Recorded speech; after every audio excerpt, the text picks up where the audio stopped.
Good morning, good afternoon, good evening. It's a pleasure to be here and welcome. My name is Stéphane Duguin. I'm the Chief Executive Officer for the CyberPeace Institute, and it's a true pleasure to be here today and to co-organize, moderate, share this panel with the World Health Organization.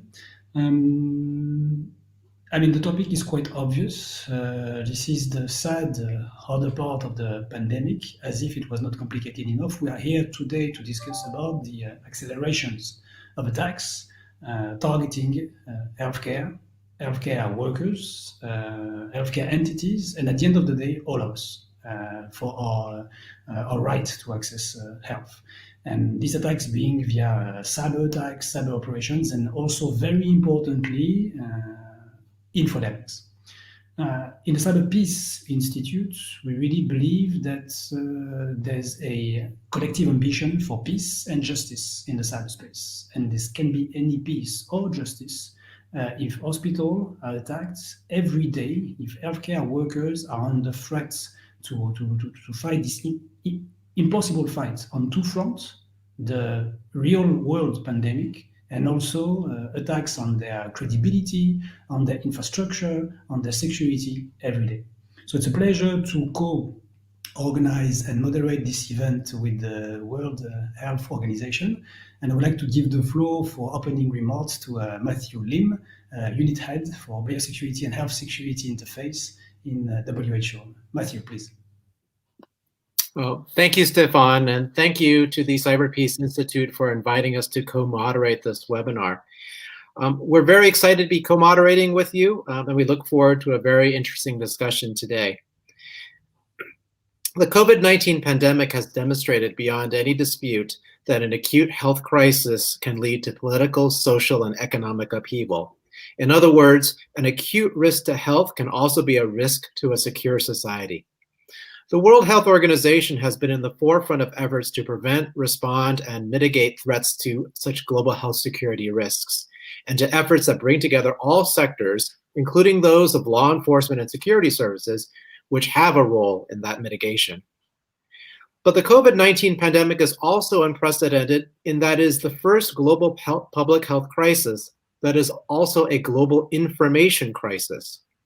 Whether it is through the deliberate misuse of information technology to commit cybercrime, cyber sabotage, or cyber espionage, or through the rising tide of misinformation and disinformation consciously or unconsciously spread through the internet, the global community has discovered that information technology can harm and hinder the response to a global crisis, as well as educate and empower.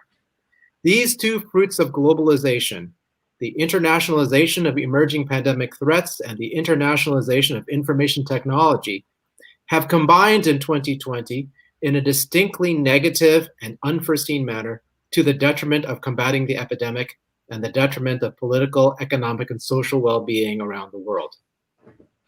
It's for that reason that the CyberPeace Institute and the World Health Organization are organizing this first webinar to jointly explore the intersection of health security and cyberspace. We hope to learn from our distinguished speakers and experts not only the dimensions and public health impact of the misuse of information technology, but also gain insights into how the public health community and the cyberpeace community can join forces to limit the harm that misuse causes and promote together a better global cyber health environment. At the end of this webinar, we hope to have the raw material in terms of ideas, concepts, suggestions, and proposals to begin fashioning an agenda for action that the global community can undertake to promote health security in the modern era of information technology. We really look forward to the discussion, and we hope for your active support. And with that, Stéphane, I'm going to turn it back to you to welcome our first panel. Thank you. Thank you, Matthew, for this opening words. And you mentioned towards the end the need for communities to come together, the health community and the CyberPeace community, because it clearly takes a coalition today in order to address this very complicated challenge. So thank you for working together there. I would like, without further ado, to open for the first panel. Will be moderated by Tina Pournat. Tina is a technical officer in the World Health Organization, and I think it's good that we dive into the topic just right now to see the first of these multiple challenges that we're talking about. And please, Tina, the floor is yours. Thank you very much, Stefan and Matt, for this great introduction. So I actually have a pleasure today to moderate a conversation with two colleagues who I think have been working quite a lot, especially this year, in the analysis and response to misinformation, disinformation, and infodemic. So together with Camille Francois, the Chief Innovation Officer at Graphica, and Päivi Tampere, the Head of Communications at Hybrid COE. So what we wanted to do today was to discuss as a bit of an introduction for the rest of the workshop about the different challenges and some of the lessons learned that we can put from this year, especially that we can put forward going into 2021. At WHO, over especially the last year, at the beginning of the year, we really saw that COVID-19 was the first pandemic of the digitized society. It is the first pandemic where the overflow of information, including accompanying misinformation, disinformation, is really exacerbated by the way that the digitized information ecosystem is now organized, how we communicate, how we're connected both online and offline. What we know in public health is that infodemic mirrors more and more pandemics and outbreaks, and the infodemic can actually extend or exacerbate the pandemic when enough people change their behavior based on either lack of trust or misinformation that they hear. So the reason why we're concerned about misinformation and disinformation is because it can really cause real harm in our lives. It's examples that we've all seen, and this is not just from the COVID-19 pandemic, but as Stefan mentioned, healthcare workers can be physically endangered to health facilities. There's this example of the telephone towers being attacked due to conspiracy theories. But then there's actually also harm caused to our well-being and our communities as well. It's really hard to counter misinformation. It's nowadays it's really designed to be a lot more emotive, and it's made for propagation by online algorithms. It's as compared to factual health information that health authorities are expected to post.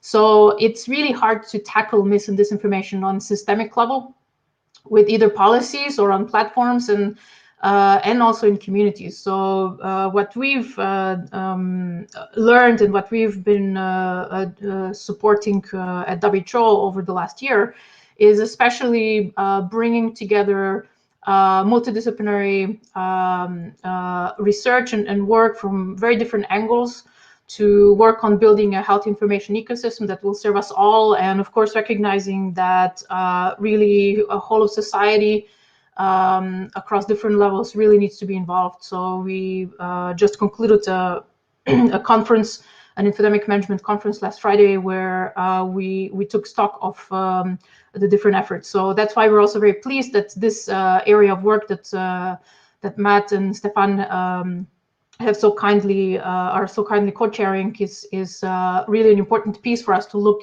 into the future, what we can do to build capacities and strategic response to this. So Without any further ado, I would like to actually move over to first Camille and then Päivi for first question that I've posed to them ahead of time. So, you know, with all of the challenges that we've had over the last year, and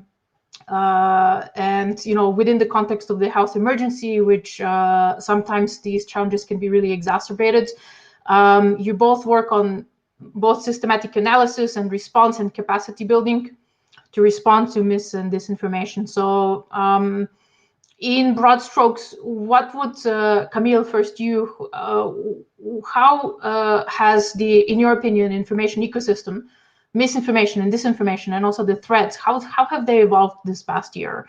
And in all of the work that you've done, is health-related mis and disinformation different from other types that you've analyzed or responded to? And if it is, yes, and if it's no, can you discuss that? So Camille, first over to you, and then Päivi, welcome. Thank you, Tina. I'm sorry, I don't know why I'm blurred like this. Eventually, I hope I will come in focus. This is the magic of technology. Okay, well, I don't know. I want to start by sort of separating the different threads that come into what we call mis and disinformation, and perhaps take a step back and talk definition, right? So the traditional definition is to separate misinformation from disinformation, with intent as being the thing that differentiates those. So misinformation is information that is false and that is shared by people who generally believe in it. And disinformation is information that is false, but that is shared by people who intend to deceive and who intend to manipulate. And so, for instance, in the context of an election, we see a lot of both, right? We see a lot of disinformation, as in campaigns that are designed to encourage people not to vote, or, for instance, when you see things saying, you know, you can vote over SMS, that are actually designed to suppress votes. This is disinformation.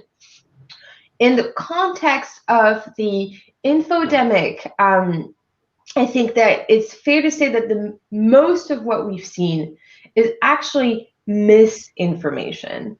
And the large majority, oh, I'm back in focus, great. The large majority of the challenging narratives that we have seen, that we've studied, that we've tackled together, is actually propagated by communities who genuinely believe in them.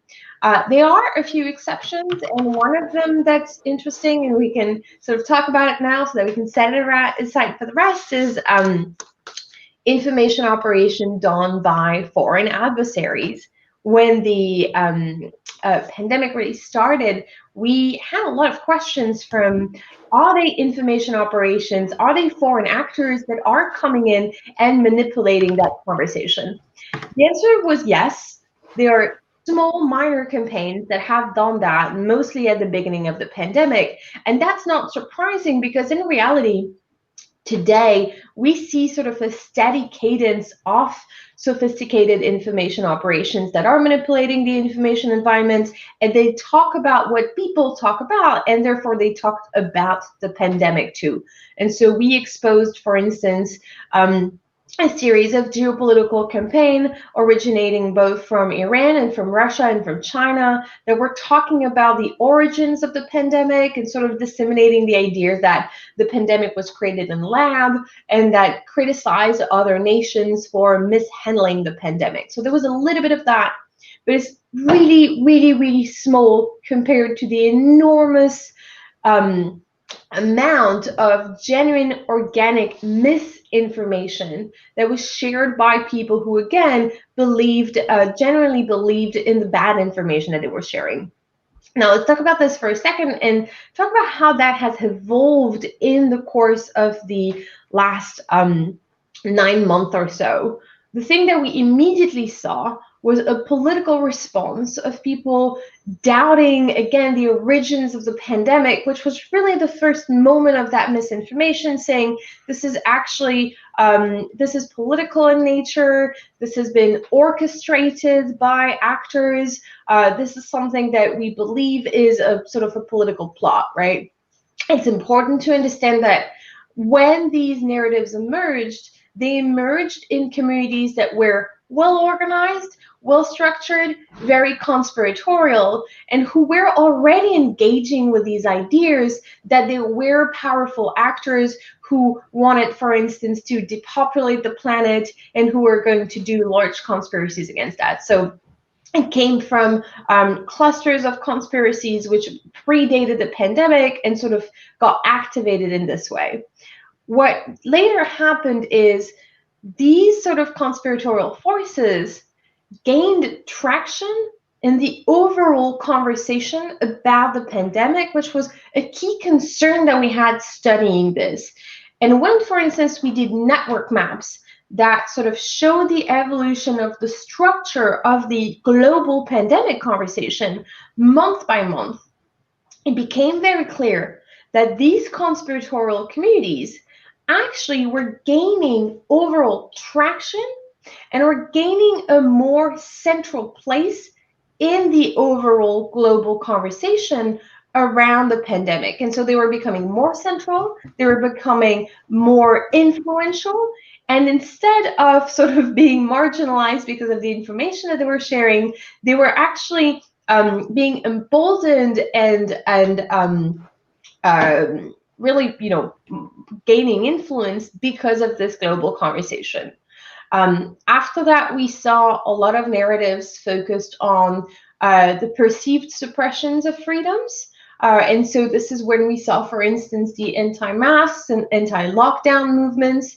As with any sort of traditional stages of progressions of a misinformation campaign, usually it starts with various incidents, and then it coalesces into broader narratives that are sort of like carrying on. So pandemic, for instance, was one of these narratives, and then you kind of see those narratives coalesce themselves in organized movements. And this is really when we saw, for instance, the first anti-mask, anti-lockdown, the protests, and the social media conversation went from simply commenting on this into organizing people around this.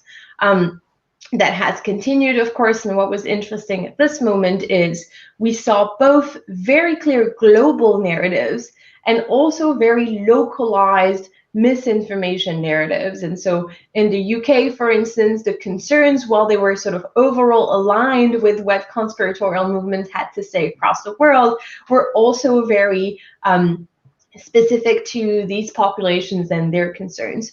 QAnon specifically at this moment really grew as a movement and became more and more international and played a critical role in sort of taking these narratives and making them global narratives. We saw a lot of local, regional QAnon communities emerged, again, emboldened by this conversation. And just to wrap, and then we can pick this up together later, of course, today, at this very specific moment, we see a new traction for every misinformation related to vaccines, which is a key concern here. Now, it's a misinformation that is very, of course, prolific, and that has sort of, again, all those normal features. Some of the concerns that are being expressed are genuine concerns. They're using information that is inaccurate, that is scientifically untrue. And then there are pieces of, for instance, traditional disinformation. So fake whistleblowers is something that's starting to appear.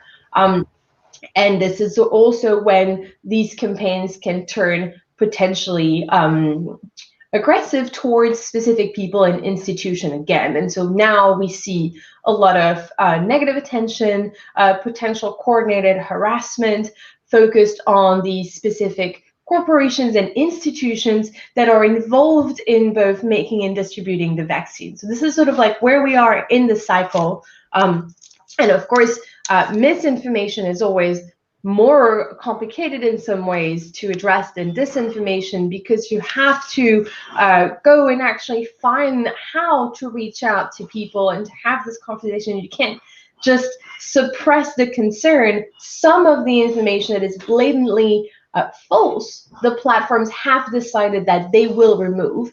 which is very new. This is something that we had not seen them do a few years back. They've always kind of been quite allergic to removing misinformation, but for the pandemic, they have done this exception. So we're at that moment of the cycle where there's going to be some of the interventions focused on removing the information that is blatantly untrue, even if it's shared by people who generally believe in it, to protect public health, and when there's going to be interventions designed on reaching these hard-to-get communities to actually address the underlying concerns that make them share these pieces of misinformation. Thank you, Camille. This is a very nice overview. Päivi, what is your thoughts to as an introduction to the discussion? Thank you for inviting and having me here. Yeah, I couldn't agree more with Camille.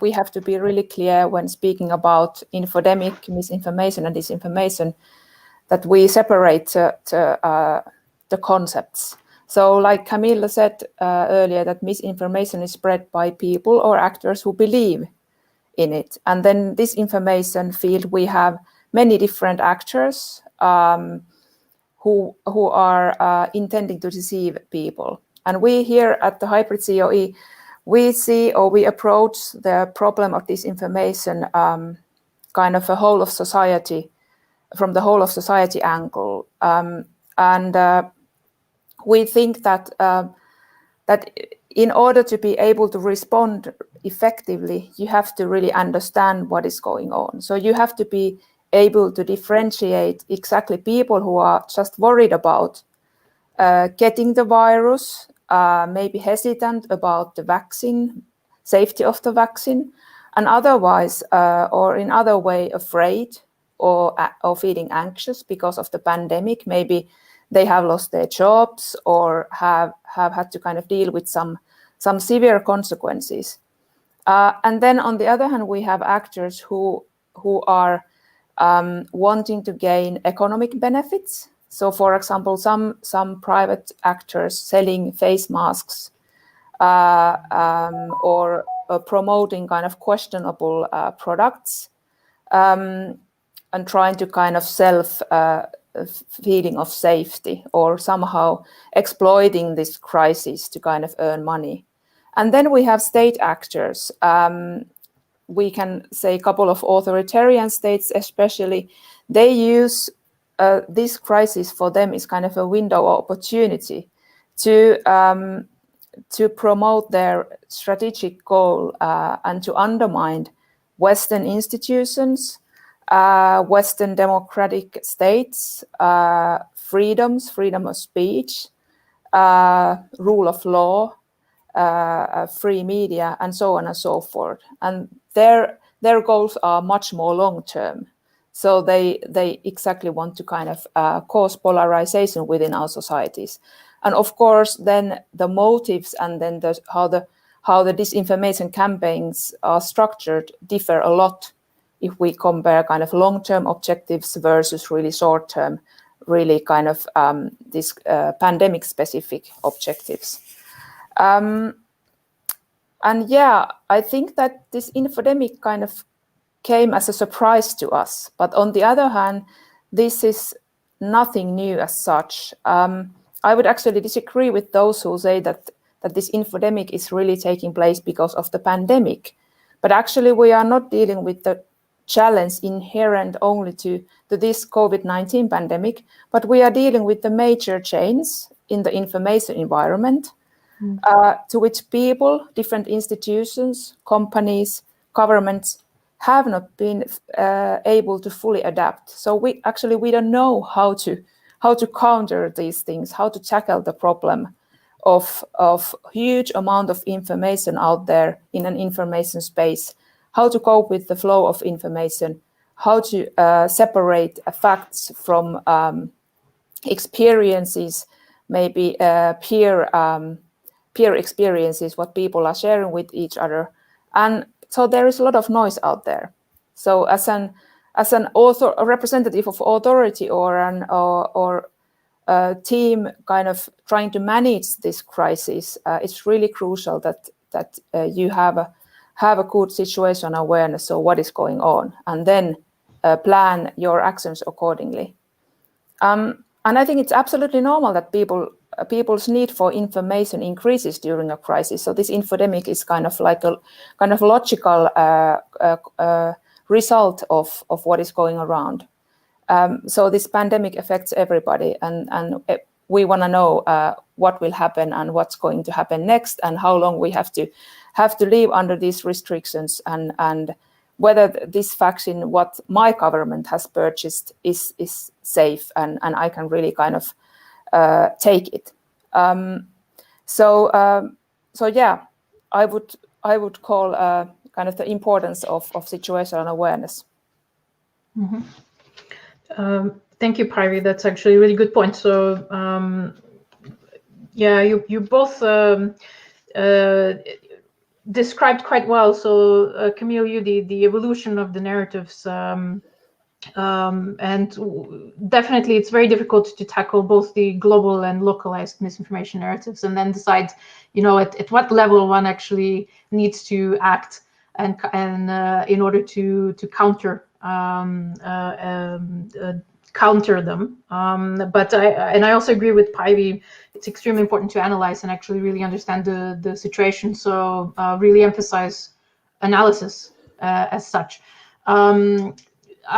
Before we discuss your ideas or some examples of effective strategies that you might have seen or experienced over the last year, I'd like to ask Camille. So this uncertainty and trust has a really a big role to play, not just in the online communities, but also offline communities when it comes to how misinformation spread and how people react to it or use it.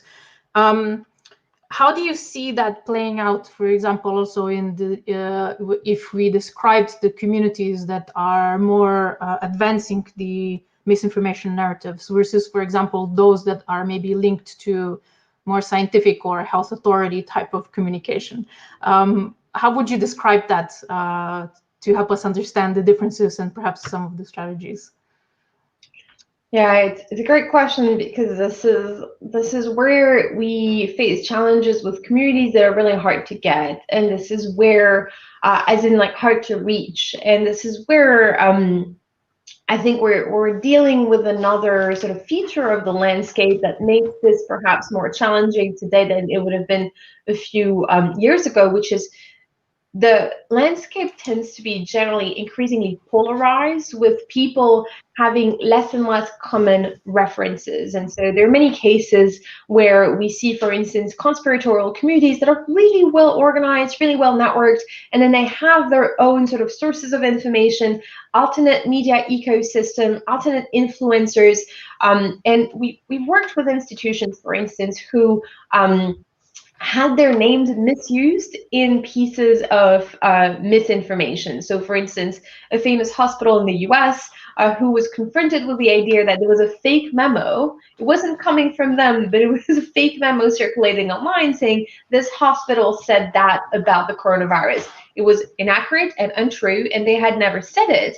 And they wanted to establish a campaign to go and sort of rectify and then, share the truth, to counter this fact. And one of the main difficulty they were experiencing is and this is where I think, Tina, you highlighted again the role of analysis, right? If you actually look at who were the communities and lines that were most engaging with a piece of that information, they were not the communities online that paid any attention to their counter campaign. They were not following that institution. They were not reading the blogs and media properties in which this was being discussed. And this was really happening in a different and separate media ecosystem with different influencers and different authority sources. that can be challenging, and that highlights again, and we'll talk about when we talk about solutions and approaches, that really highlights the necessity to understand where people are at and how these communities are structured, because otherwise when you think that you're correcting the record, you're actually just missing completely the audience that has engaged with the initial piece of information. Camille, in your experience, how much do these communities change over time and linkages? They do a bit, including, for instance, communities that have changed really quickly during the course of the pandemic. So QAnon, for instance, has both grown, consolidated itself, grew more serious influencers, and sort of spread with more regional chapters and branches. And so those communities can change, and can change pretty quickly. So I would say, yes, this is fairly dynamic, specifically in times of crisis where we see things develop. Yeah, this actually leads me to the question to Päivi. Also, Päivi, I have one more for you before we go to the last question round. You spoke to the importance of situational awareness, and I totally agree with you. There's this one way trade-off that in emergency response in public health, and I think in any type of emergency response, we always need to be thinking, okay, do we try to do rapid response at the expense of perhaps not having all of the information versus delaying a little bit and trying to have better information and better data? Do you have any thoughts about how to go about in this particular context, making the decisions that are still evidence-based, but still being in time, reacting in time strategically? It's an excellent question. Actually, I'm already revealing some of my remedies I was going to present after your last question. So you have to think about the strategic level and long-term response activities, and then the tactical level separately. So you can, in order not to kind of stay fully reactive.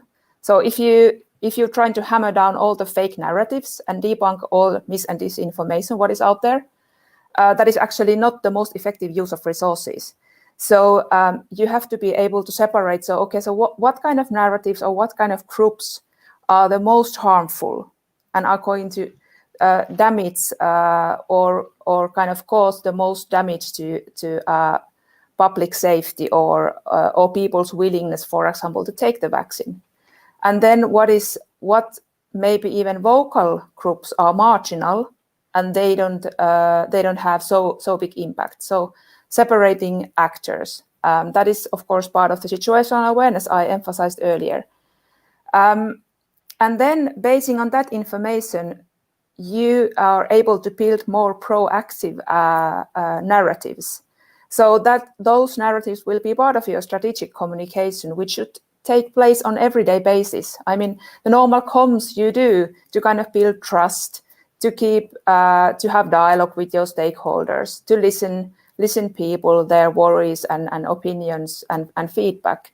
And then if you have something kind of sudden appears, a hostile attack, information attack is being organized against you, or your maybe doctors or nurses or health personnel are being harassed, for example, online, then you have a different set of kind of tools you respond.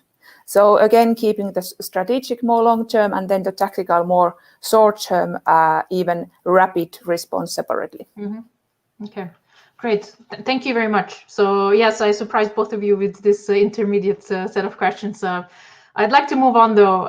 Both of you have alluded a little bit, but I wonder if you could, about this strategic, some effective strategies or examples of meaningful action against misinformation or disinformation. We know that this type of action can be really at many different levels and from very different angles by different actors within the society, influencing the information ecosystem. So I was wondering, maybe we start with Camille again first. are there any particular actions or partnerships that you think we need to prioritize in the short term? I mean, recognizing that perhaps there are gaps or some really important actions that we should be taking. So Tina, if you allow me to do that, let me start with the bad news. How to tackle mis and disinformation, what types of interventions are effective, is a topic that we are direly lacking good empirical research on. And that is because most of the researchers are lacking the data access to actually measure the efficiency of some of the approaches that are tested. So we know that a lot of things are being tried out. We know that the platforms are changing their terms of services. They're finally taking this a little bit more seriously. We see them try out different things, and that is good. I think for a very long time, we were kind of stuck in this paradigm where either things stay online or they go offline. We're finally sort of like beyond this conversation. Now we understand that there are more strategic things that can be done. First, you can change the design of a platform, right? Twitter, for the very first time during the US election, said, we are at a crisis for mis and disinformation. We're going to make changes to the way people share, and that we're going to do this for the duration of the election. So now there's a recognition that some of the design of these platforms affect how this information can spread. And of course, there's a series of experiments with, can we add context to this information? Can we label these conversations?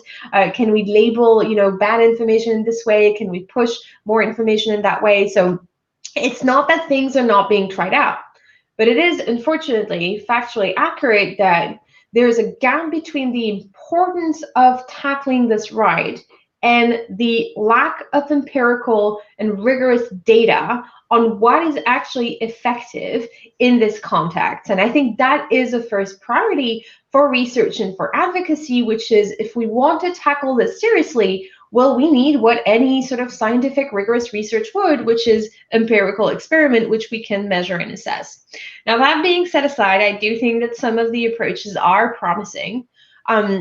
And one, for instance, that I've worked on in the past and that is now being repurposed for the Infodemic is one that I want to share because I think it's an interesting perspective. There is a set of methods which is called a redirect method, which is usually applied in the context of violent extremism, and simply because it's applied in the context where you want to counter a narrative that is coming from a community that has a set of ways to express itself that is perhaps foreign to you, and that is perhaps not something that other people say. And in this methodology, what you first do is you really understand, what are these words, what are these conversations that these people are having that are not the same words than the rest of the conversation is having, right?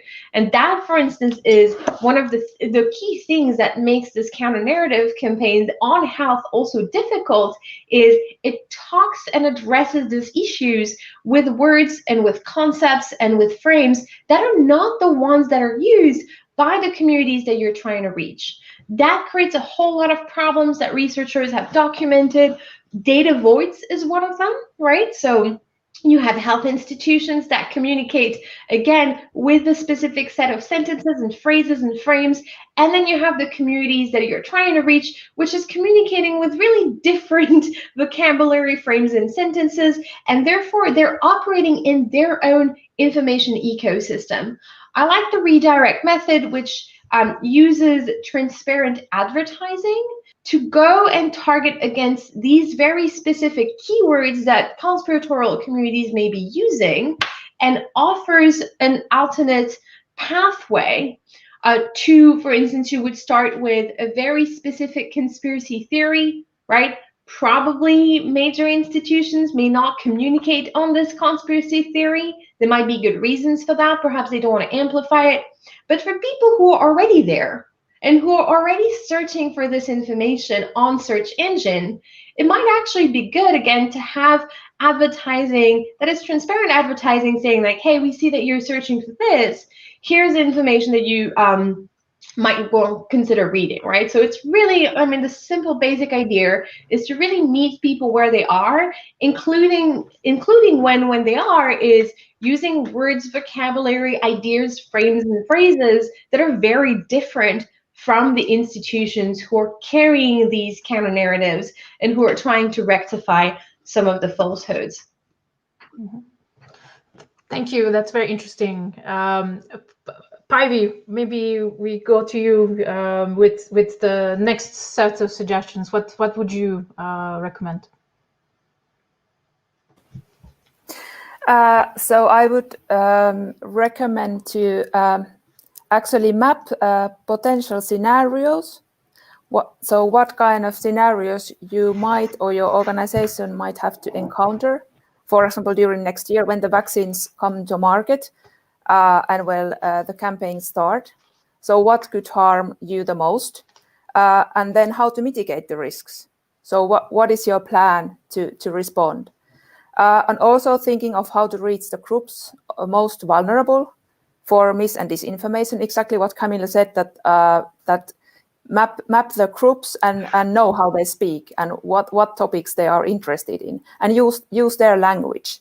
So what we learned from the previous big epidemic, so H1N1, approximately 10 years ago, was that for example, health authorities here in Finland used really kind of medical-based language when communicating to public, and then public didn't understand. So what is this all about? So pay attention to language you use. Lay people tend to kind of perceive different language credible than we as a medical experts, for example. Then good contacts. There is a saying that you don't exchange business cards in a hurricane. So like mentioned here already earlier, then good cross-governmental or inter-institutional cooperation is needed. Maybe you are not able to form or build a good situational awareness or kind of wide communication campaign alone, but you could use resources and knowledge and information from other organizations doing the work and managing the crisis. So that is really crucial, and that is one of the most important lessons learned we have got here at the Hybrid COE. During the couple of years, we have been organizing different kind of trainings and exercises for our participating states. We haven't been focusing on COVID-19 as such, but we have definitely addressed the similar kind of problems we face now. So good contacts and really functioning cooperation. And then, of course, government institutions or health authorities might not be the most credible messengers of information.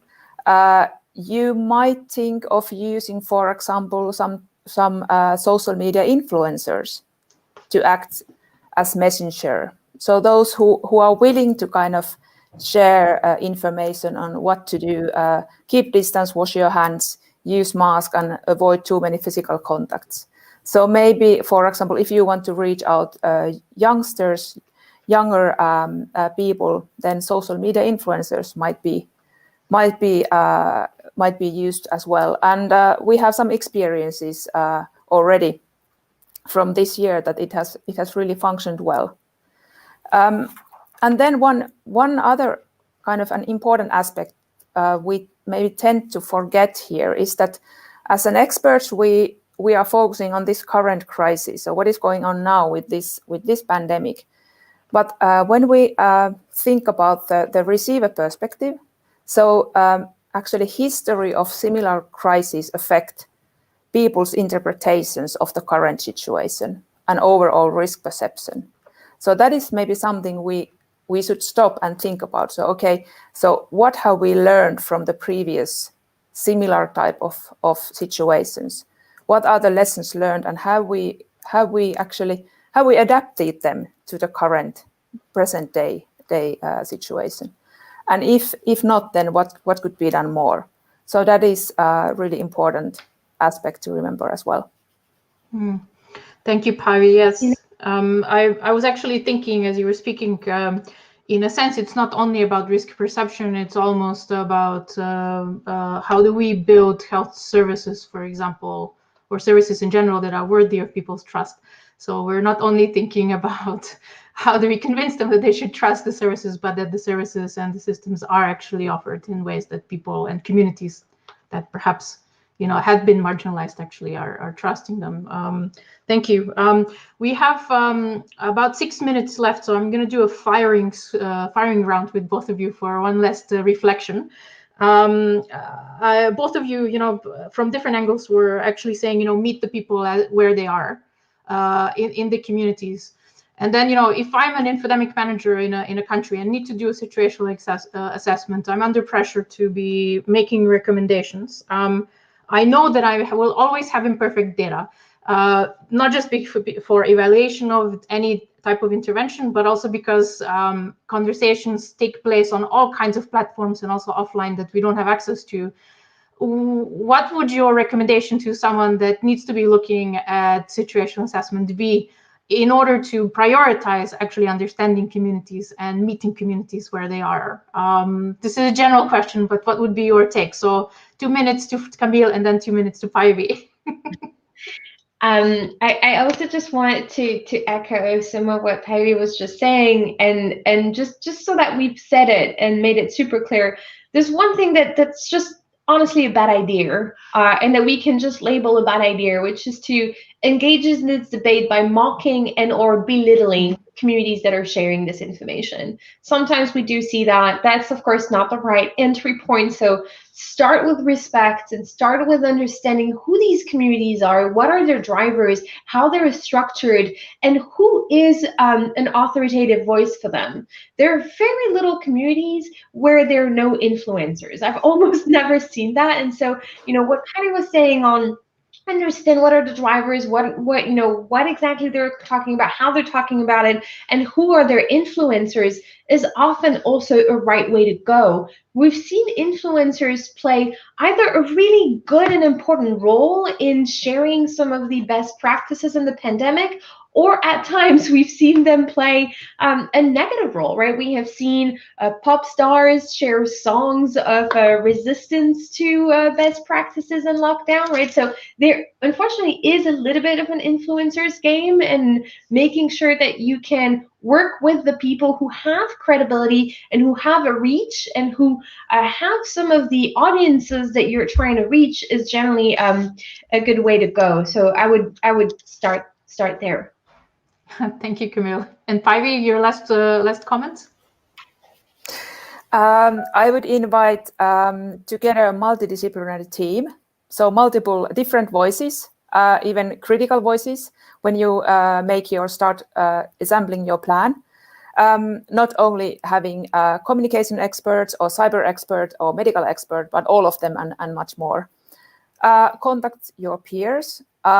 We have many international platforms having the discussion already on disinformation, for example, effective response, and so on and so forth. So you don't have to reinvent the wheel, but use the connections, contact and ask for help. And then, of course, we have organizations like Graphika, which is publishing excellent reports on what is going on in information environment, and many other perfect kind of actors to help to kind of get the grasp of where to start. Yeah, thank you, Päivi, as well. I mean, I absolutely agree with both of you. International cooperation, really whole society response is key. And also going forward, especially this evaluation piece and research piece is really going to be the key aspect of us understanding what works, what doesn't, and what we should be doing more often and what less. With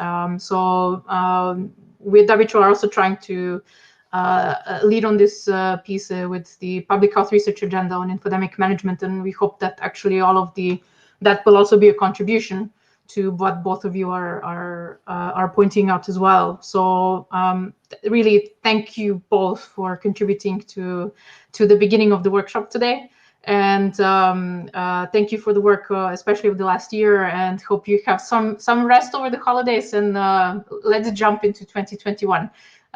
with additional energy. Thank you both, Camille and Päivi. Thank you. Thank you so Thank much you. for having me. So I have the pleasure of moving on to the next. So before the next panel, there will actually be a voice from the field, surviving the cyberpocalypse by Stephen Long, the president and CEO of Hancock Regional Hospital. So I would hand over to the next segment.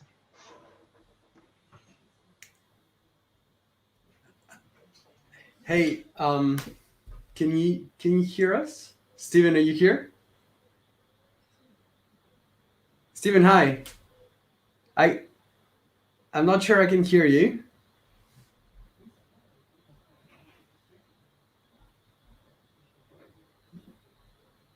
You're mute. Hello?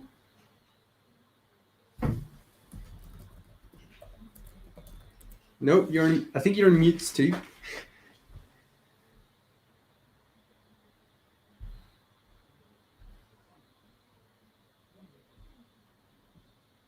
No worries, take your time. No, still not working. The wonders of technology, right? Well, while Steve, you try and solve the mic issue. Let me give a very quick introduction. Thanks a lot, Tina, for actually introducing already a little bit Steve. So Steve Long here with us today is the president and CEO of the Hancock Regional Hospital in the United States. I'm Adrian Oji. I'm the Chief Operating Officer of the CyberPeace Institute, and I'm super excited to hear what Steve has to say about what happened to him and his hospital 2 years ago. It's quite a topical discussion to have, given what has been happening over the last few months in the US and around the world.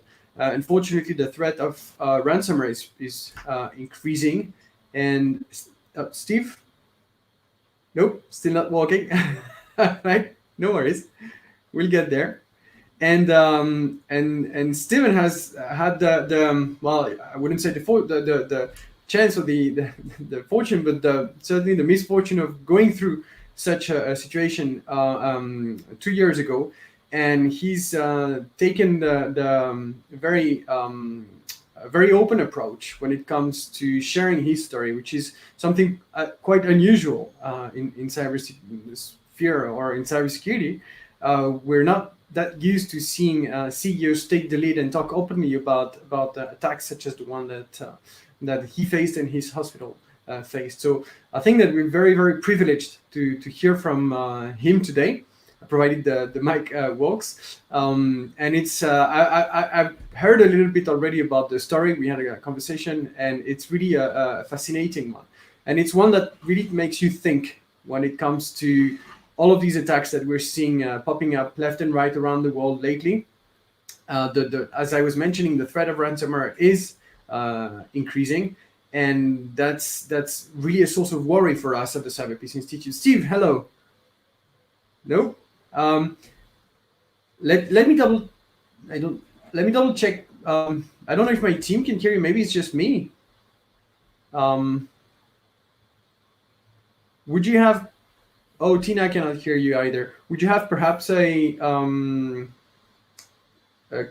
cable mic?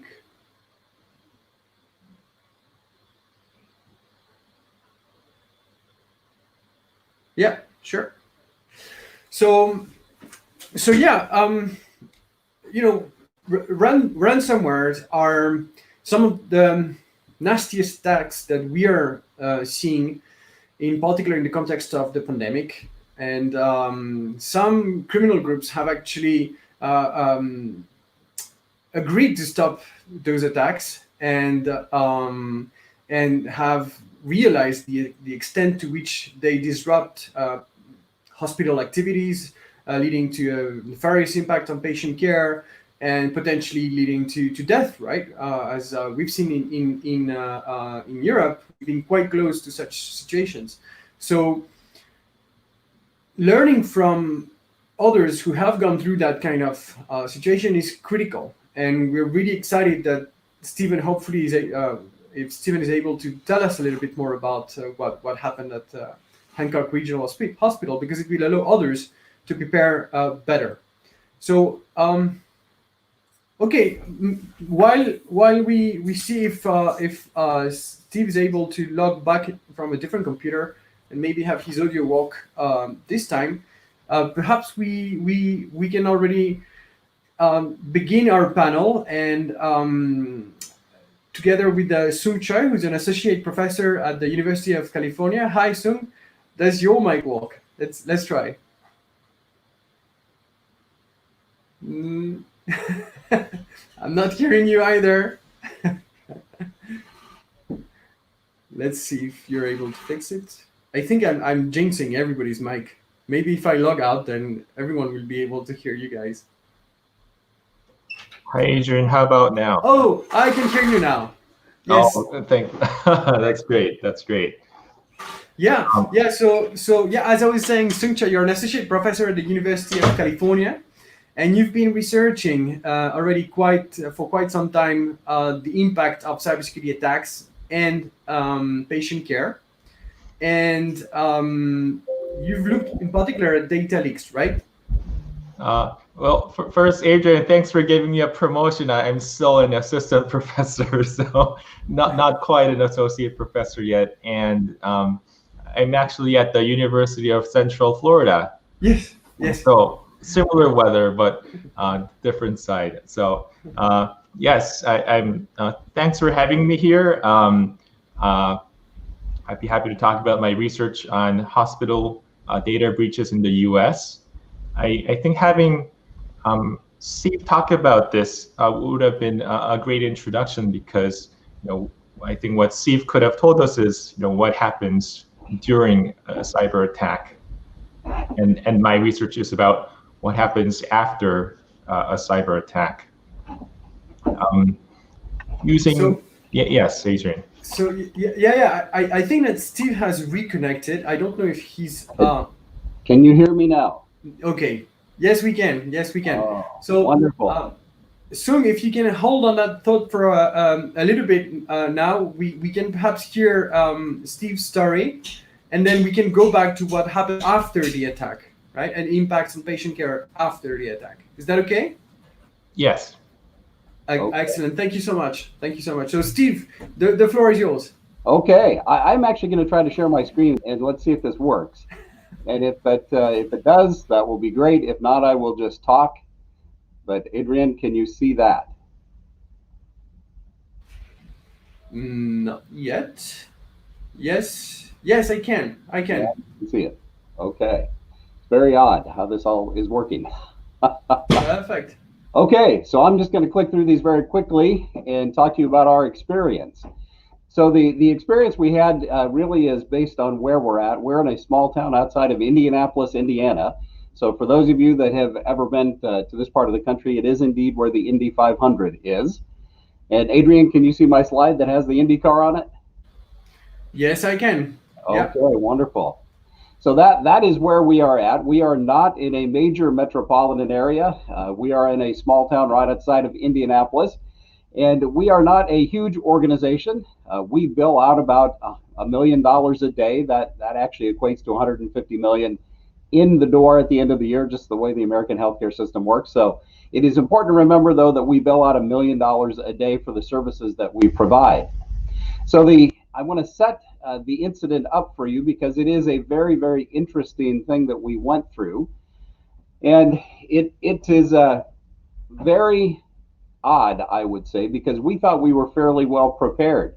In fact, we would have been what you'd call a most wired hospital here in America. And again, I just tried to share this in a different way. Adrian, can you still see it okay? Yeah, I can see that okay, yeah. Okay. And we had a comprehensive privacy program. Our board was on board with it. Our executive team was on board. And we had all kinds of things done. We penetrated, tested our network every year. We had the anti-malware, antivirus running all the time. We did everything that you would anticipate. And yet, we headed into a winter day, much like the day-to-day here in Indiana, and we were expecting a snowstorm the next day. So our ERs had been on diversion because of a bad flu season, and I will tell you, a bad flu season sounds pretty good right now in the midst of a pandemic. But we were prepared for inclement weather. So we had printed out our visitor sheets for the next day to know who the patients were in case something would happen. And I was at home that evening, and I will tell you, I go to bed early because I have grandsons. And I was in bed about 9:30, and my administrator on call called me and said, "Hey, there's something on the computers at the hospital." And I said, "Well, what are we talking about?" And he said, "Well, there's these messages that are beginning to pop up. And they're saying that our system has been encrypted and we have a week to pay a ransom or they're going to delete everything." And it was very, very interesting for us because, as you can imagine, as I was driving in that night, all sorts of horrific things were coming into my mind.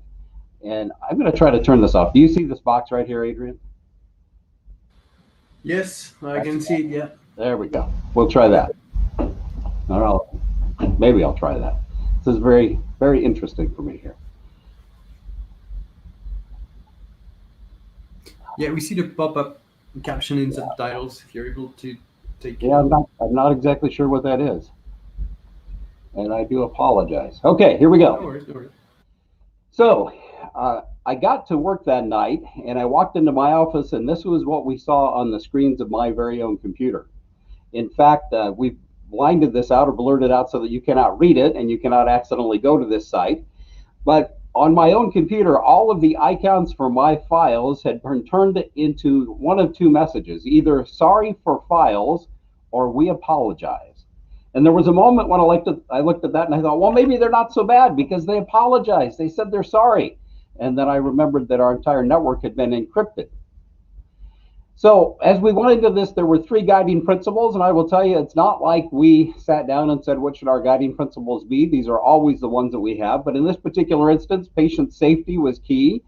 And secondly, security of our information. And then thirdly, how quickly could we get back to a time of restoration? And that this was very important for us to get back because, again, I said we bill out about $1 million a day, so it doesn't take too many days for the money to really add up.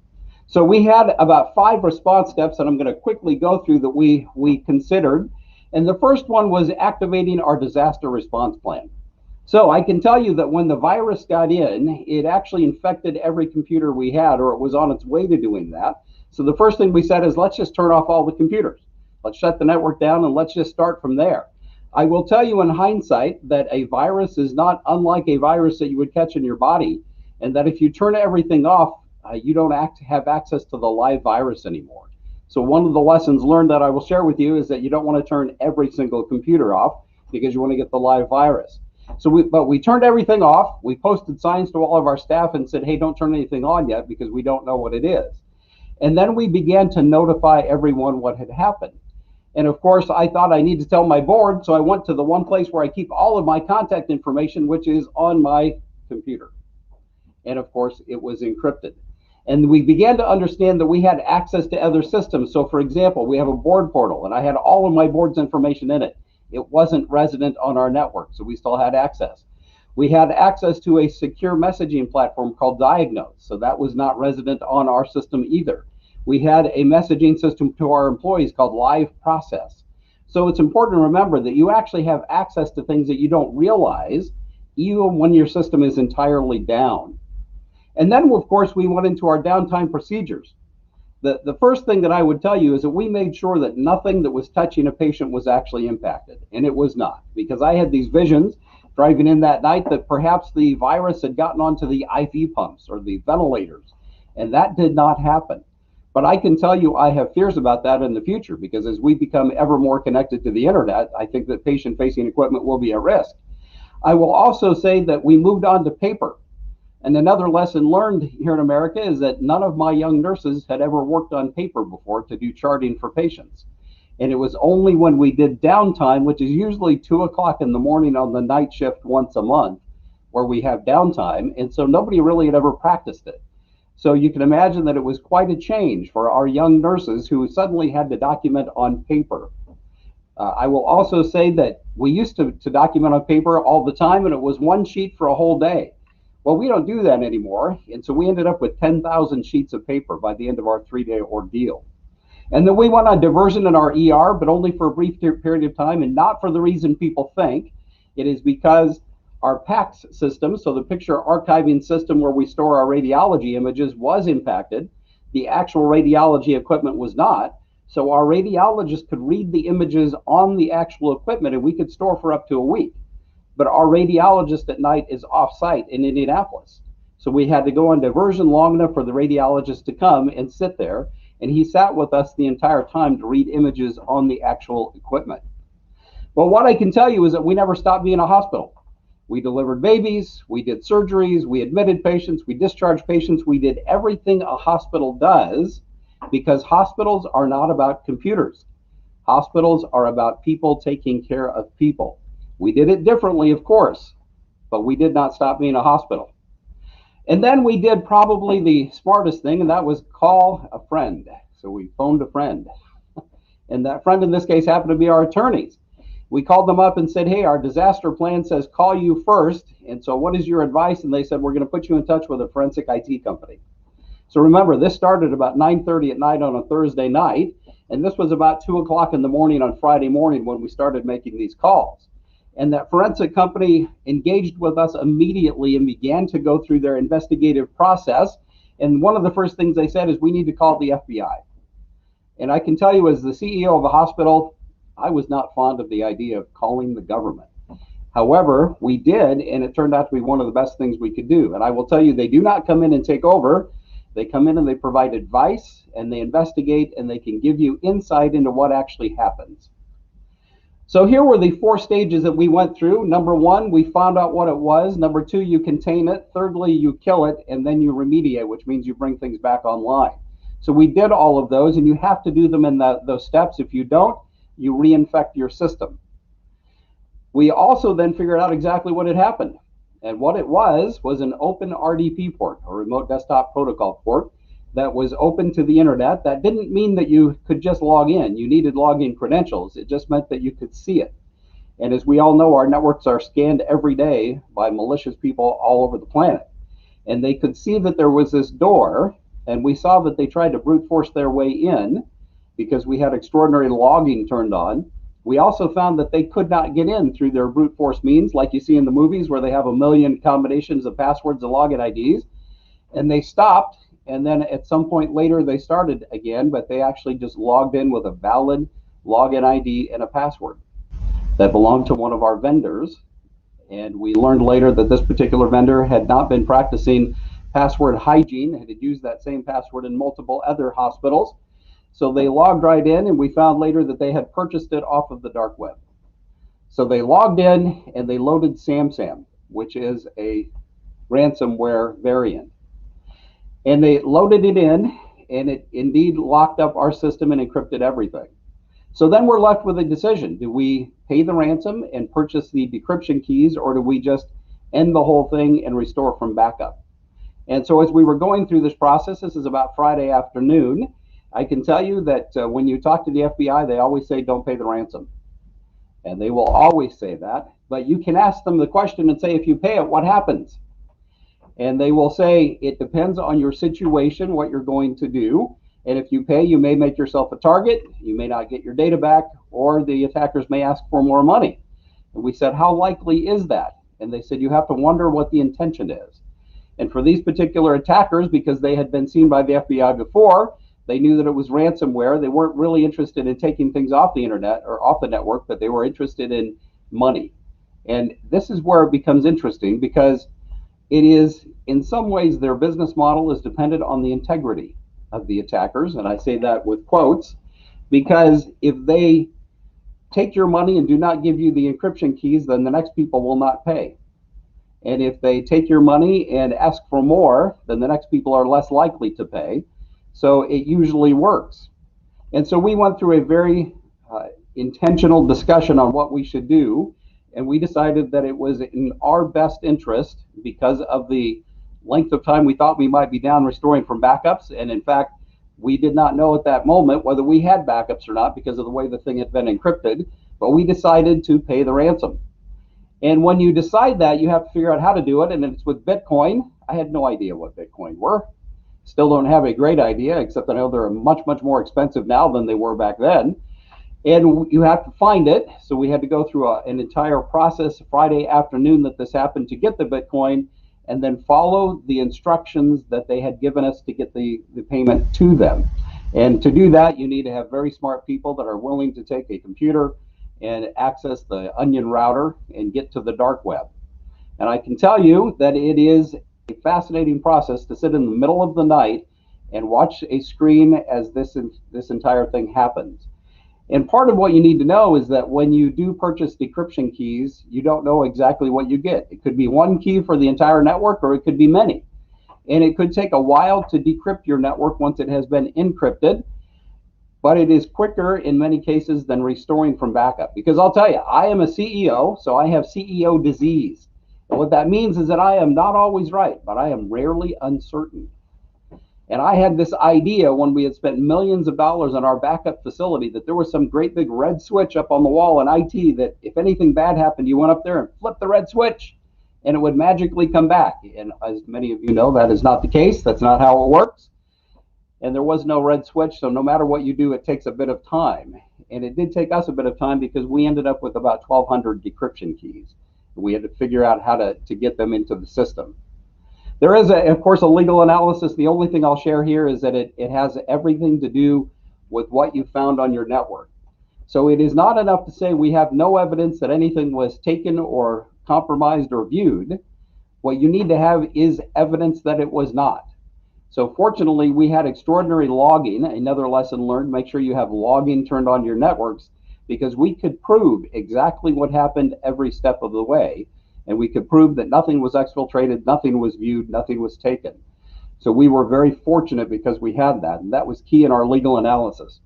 So I'm not going to go any farther than that. I want to just kind of tell you the resolution. This all started on a Thursday evening. It went through the day on Friday when we accessed the FBI and our attorneys, the forensic IT company. Over the weekend, we began to decrypt our network, and by the Monday morning, we had our network mostly up and running, with one exception. And that is that at the very moment we were attacked, one of our Exchange servers had been backing up. And so when we got everything back up and running, we found we had lost a number of our calendars. And I will say it is a bit freeing to suddenly have nothing on your calendar. I would recommend that sometimes. So that was one benefit from this. The last thing I'll leave you with this is that you always want to expect the unexpected. So midday Friday, I get a call from the local newspaper. And they said, hey, we hear there's something happening with your computers. And we said, well, look, can we talk on Monday? And they said, well, we really want to get this in the paper tonight. So we decided to be very transparent about our journey. So I sat down with the reporters, and they were asking all kinds of questions. And at one point they said, wow, this sounds just like Grey's Anatomy. If you ever watched that television show? And I said, look, I don't watch hospitals on TV because I work on one. And they said, but it sounds just like the last episode of Grey's Anatomy. And so after we had gotten far enough into our ordeal that I could go home and sleep for a few hours, I woke up and I thought, maybe I better watch this because I have no idea what they're talking about. So I found that it was streaming, and I bought the episode. And certainly as I watched it, there were worried people and there were screens that had messages on them. And I thought, well, this kind of seems similar. And then the FBI showed up and took over the hospital. I thought, well, this was not it at all. And then there was blood. We had no blood. And then there was a $20 million ransom. I didn't mention to you, our ransom was $50,000. And I thought, oh my, people are really going to think something different happened here. And so, of course, our newspaper published that article, and it was picked up by the Indy Star, and it was picked up by USA Today, and it was picked up by CBS News. And over the course of about 2 weeks, it went around the world. I got a call from a friend in Jamaica that said, hey, I'm on vacation. I hear something happened up there. I said, how could that be? He said, I saw it on the news. We got calls from Europe, where y'all are at. We got calls from all over the world. And it ended with this little website that had a picture of a guy with a mask standing in front of our hospital with a big newspaper. And we said, oh my, what does one do with that? Well, I tell you what we did is we celebrated. Because we got through this. We had t-shirts made for all of our staff that said, I survived the cyberpocalypse of 2018, and all I got was this silly t-shirt. And we had other ones made that said Hancock Strong, because it was the strength of our team that allowed us to get through this in just 3 days. And many times people say, why do you go out and talk about this? It is because nobody talks. And it would have been so much better for us if we had known what to expect. So we have been on the road for the last couple of years talking about our journey and our experience so that people can understand what it's like from the inside, and then they can ask us questions. So with that, I'm going to stop sharing my screen, Adrian, and be happy to answer any questions and join in the panel. Steve, thank you so much for that really fascinating story, and people are commenting on YouTube and really thanking you first for your transparency. I have a few questions for you, as I'm sure our other panelists have, and perhaps we can bring them on stage. Tina, if Sung Choi can join us, and Dr. Saif Abed. So Dr. Saif Abed is a founding partner and director of cybersecurity services at the Abed Graham Group in the UK. And Sung Choi is, as I mentioned earlier, associate professor at the University of Central Florida. Definitely deserves to be made professor with his groundbreaking research on data leaks and the correlation with an increasing mortality rate that I hope he will talk a little bit about. And I think Nicole, cybersecurity reporter at New York Times, was not able to join us. If she can signal. Yeah, I don't think that she was able to join us today. And then obviously, Stephen, you're staying with us for the panel, and we'll get back definitely to your story. But if you allow me, I would like Sung and Saif. Hello, I can see you now. How are you? Very good, thank you. Thanks for having me. Excellent. And the mics work. That's great. Sung, your mic still works, right? I hope so. Yes, it does. Okay, thank God. All right. Maybe if I give you the floor just for a minute or two, if you can also introduce yourself and give a little bit more to explain a little bit more to our viewers, what is it that brings you to healthcare cybersecurity? So perhaps Dr. Abed, Saif, can we start with you? Sure. So I'm actually a medical doctor by background, but I left clinical practice about a decade ago. I founded the Abed Graham Group, which is an organization made up of people with clinical backgrounds who specialize in digital transformation, risk, and security. We primarily advise large technology companies, government agencies, and healthcare providers on those subjects. Separately from that, I hold independent expert roles for the European Commission, World Health Organization, and the UK government's Infrastructure and Projects Authority. And my background is quite mixed. You know, apart from my medical degree, I have degrees in management from the University of Cambridge and software and systems security from the University of Oxford. So yeah, cover a lot of ground and kind of fell into security by accident as a part of that career journey. Thanks a lot, Saif. And we'll get back to you soon. Can you tell us a little bit more about yourself and your research, perhaps? Sure. I'm currently an assistant professor at the University of Central Florida. My research interests are in hospital data breaches in the US and how these data breaches affect hospitals and patients. My graduate training is in health economics, where I started studying the ins and outs of the US healthcare system. Thanks a lot, Sung. And Steve, okay, I don't need to introduce you. Thank you so much again for that fantastic story. Perhaps we can kick off this panel with a question for you, Saif. You're a former NHS doctor, right? Now specialized in cybersecurity. And I know that you looked very closely at what happened in the UK actually 3 years ago, so a year before the attack at the Hancock Regional Hospital with the infamous WannaCry attack. So could you perhaps tell us a little bit more about what you have found out and what you have told the government about the impacts of WannaCry and how worse it could have been? Yeah, it's really interesting. About a year before, I wrote a bit of a clickbaitish article, basically saying this is how ransomware could kill, and it was essentially trying to get people to understand if certain systems go down in a hospital. For me, as a practicing clinician, this is how it would make my life hell and affect how I could treat patients. No one took much of an interest, and then WannaCry happened, and suddenly that article was all the rage, as you can imagine. And what I do is I always look at the clinical workflow and the clinical risk perspective of a cyber attack. And one of the things that became immediately clear from the WannaCry attack were that 5 emergency departments were shut to patients. And so I would look at clinical conditions that could be affected by that. And at a high level, for example, if you are a suspected stroke patient, here, there is a policy that there's a 3.5 hour window to get treated and to bust the clot in the brain effectively. And so if you're in that ambulance and there's a cyber attack and there's a 30-minute delay so that you can go to the next hospital where the emergency department is open, that could be the difference between a full recovery and being half paralyzed or having some permanent damage. Other aspects, for example, we have a rule in the United Kingdom where if you're a suspected cancer patient, you should be seen by a specialist within 2 weeks. Now, there are a few hundred of these appointments that were postponed as a consequence. Again, that could be the difference between diagnosis at stage 1 versus stage 2 or even stage 3 cancer. And it's these kind of outcomes that I recommend need to be investigated over time. But it's very difficult because we're still at this stage where healthcare in the United Kingdom, and dare I say the world, I do a lot of work in the United States as well, digital maturity continues to go up, up, and up, but security maturity doesn't necessarily match it. And that arbitrage, I call it the healthcare maturity paradox, is what makes healthcare so attractive. We say attackers are opportunistic. They are, but they also understand the concept of clinical urgency now.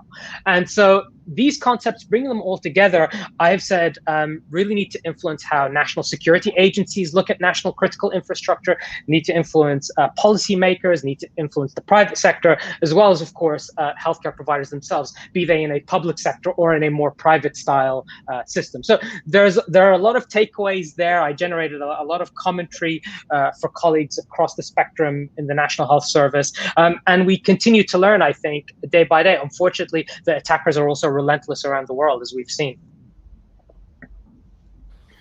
Great. Yeah, thanks a lot. Thanks a lot, Saif. Super interesting.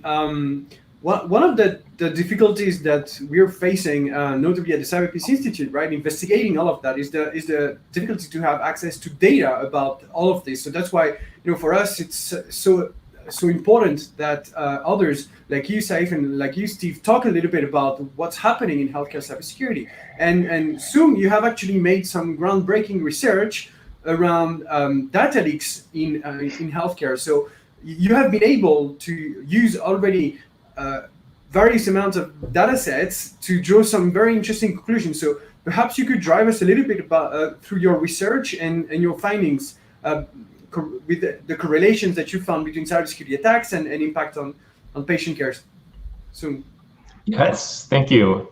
So my broad aim for doing research is improving the health of the community, and that's what public health is about.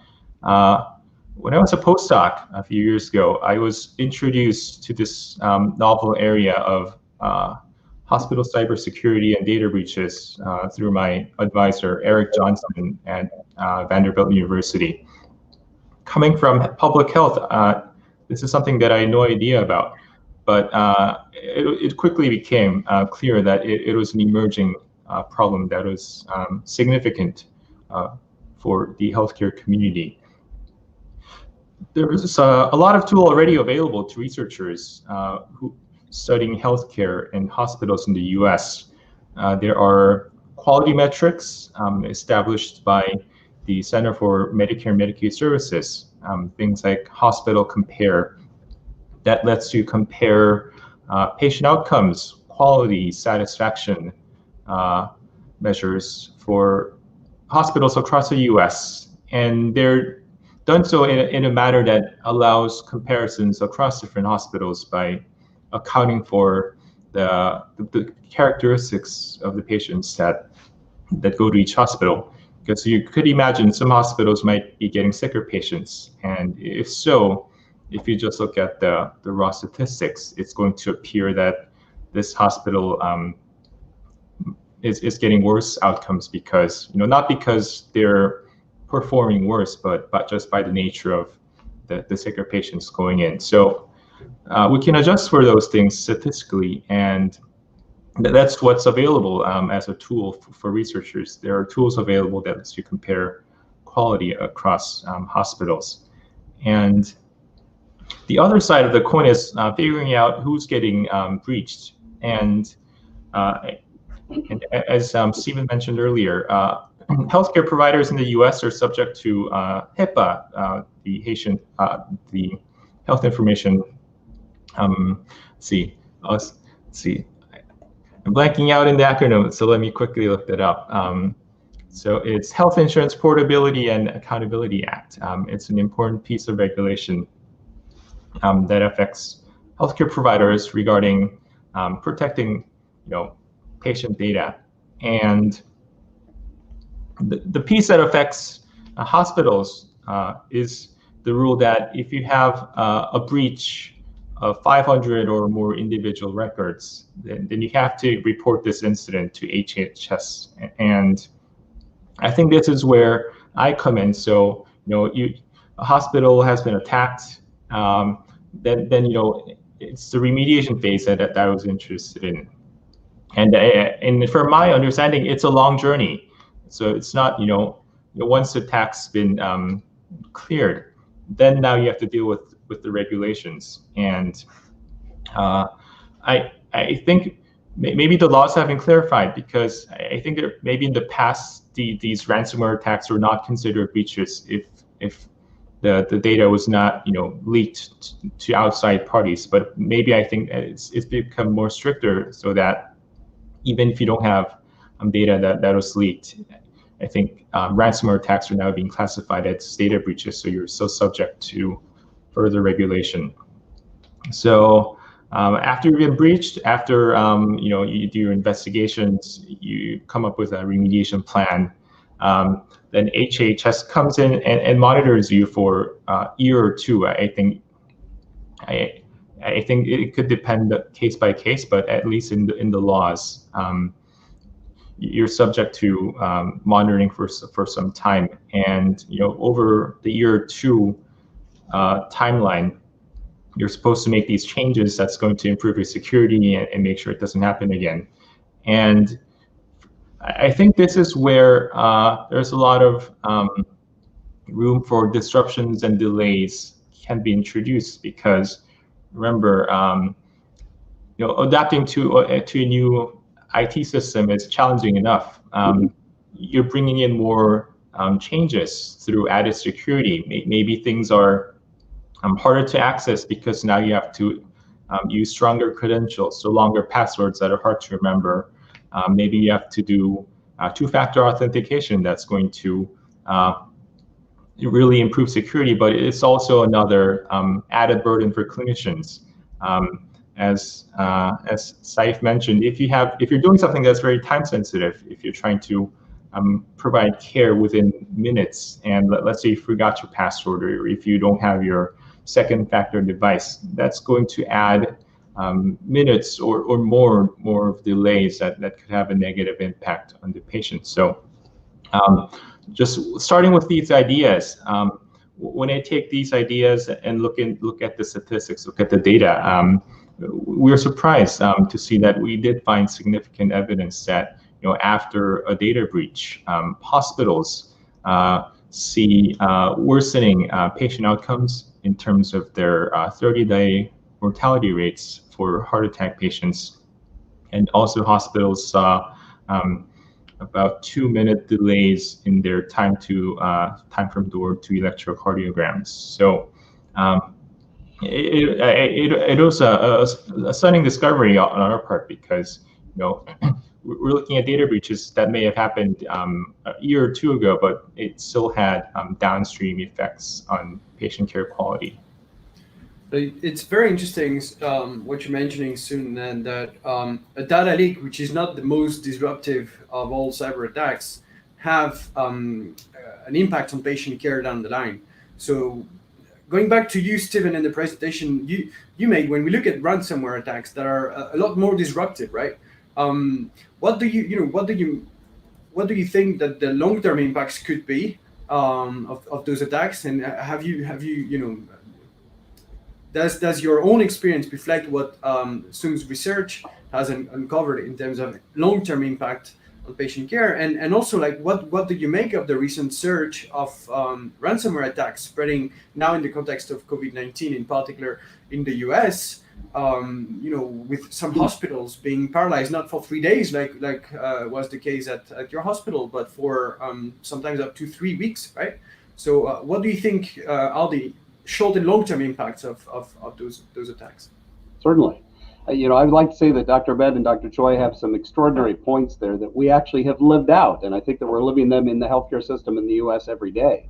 One thing I'd like to share is that one of the biggest complaints that our physicians have always had is the electronic medical record slows them down, and it's just cumbersome. And I will tell you that it is always that way until it's gone. So for the 3 days that we didn't have it, they were clamoring to get it back.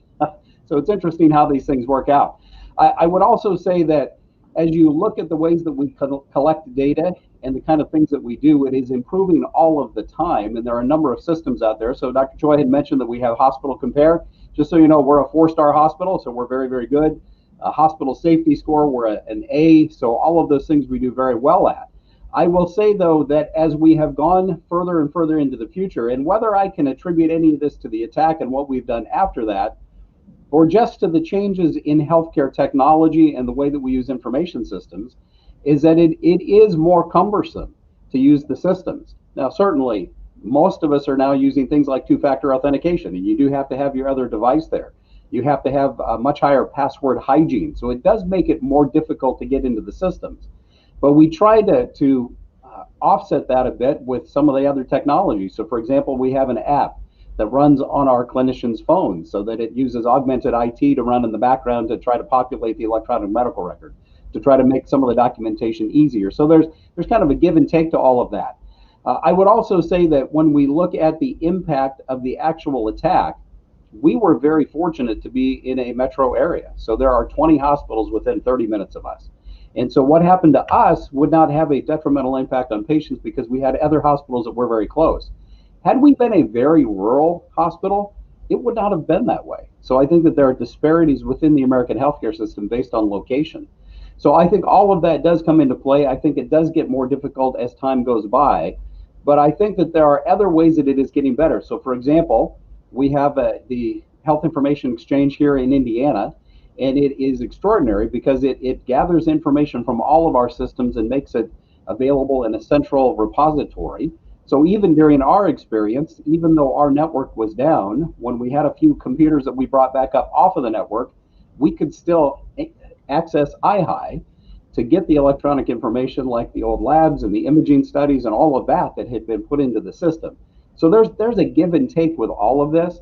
And I think some of it is just the trends that are happening within healthcare, that we're becoming more and more tied to the information systems. One other thing I want to say is that although we did not have a direct patient-facing impact during our attack 3 years ago, I'm not certain that would be the same today, because the Internet of Things has infiltrated our organization. Everything is hooked up to this now. And so we are at a very high level of diligence about that. But it does make it more difficult to access the system. So, boy, I think that we could go on and on. I think there's many aspects to this, but it's very real. Yeah, that is a great point, Steve. And actually, one of our online viewers is asking exactly about this, right? The fact that if 2 years ago you didn't have any patient-facing equipment that was impacted by the attack, it's something that could potentially come up. And Saif, I think that's something that your company has been working on for quite some time. So is this something that you're seeing? What are the challenges associated with that, and what are some potential solutions, right? If you can take this also to the positive side, what do you think will be the future made of there? Yeah, I want to tackle this too. Before I explain the work that we have done, and medical IoT is a specialty at our organization, I want to say this first. There's a lot of fear, uncertainty, and death marketing since kind of cybersecurity has become a big deal in healthcare over the last particular 5 years. And one of the things I always warn people about is that you'll always see some kind of security research at one of the big conferences where they'll put up an infusion pump or an insulin pump and show how it can be hacked.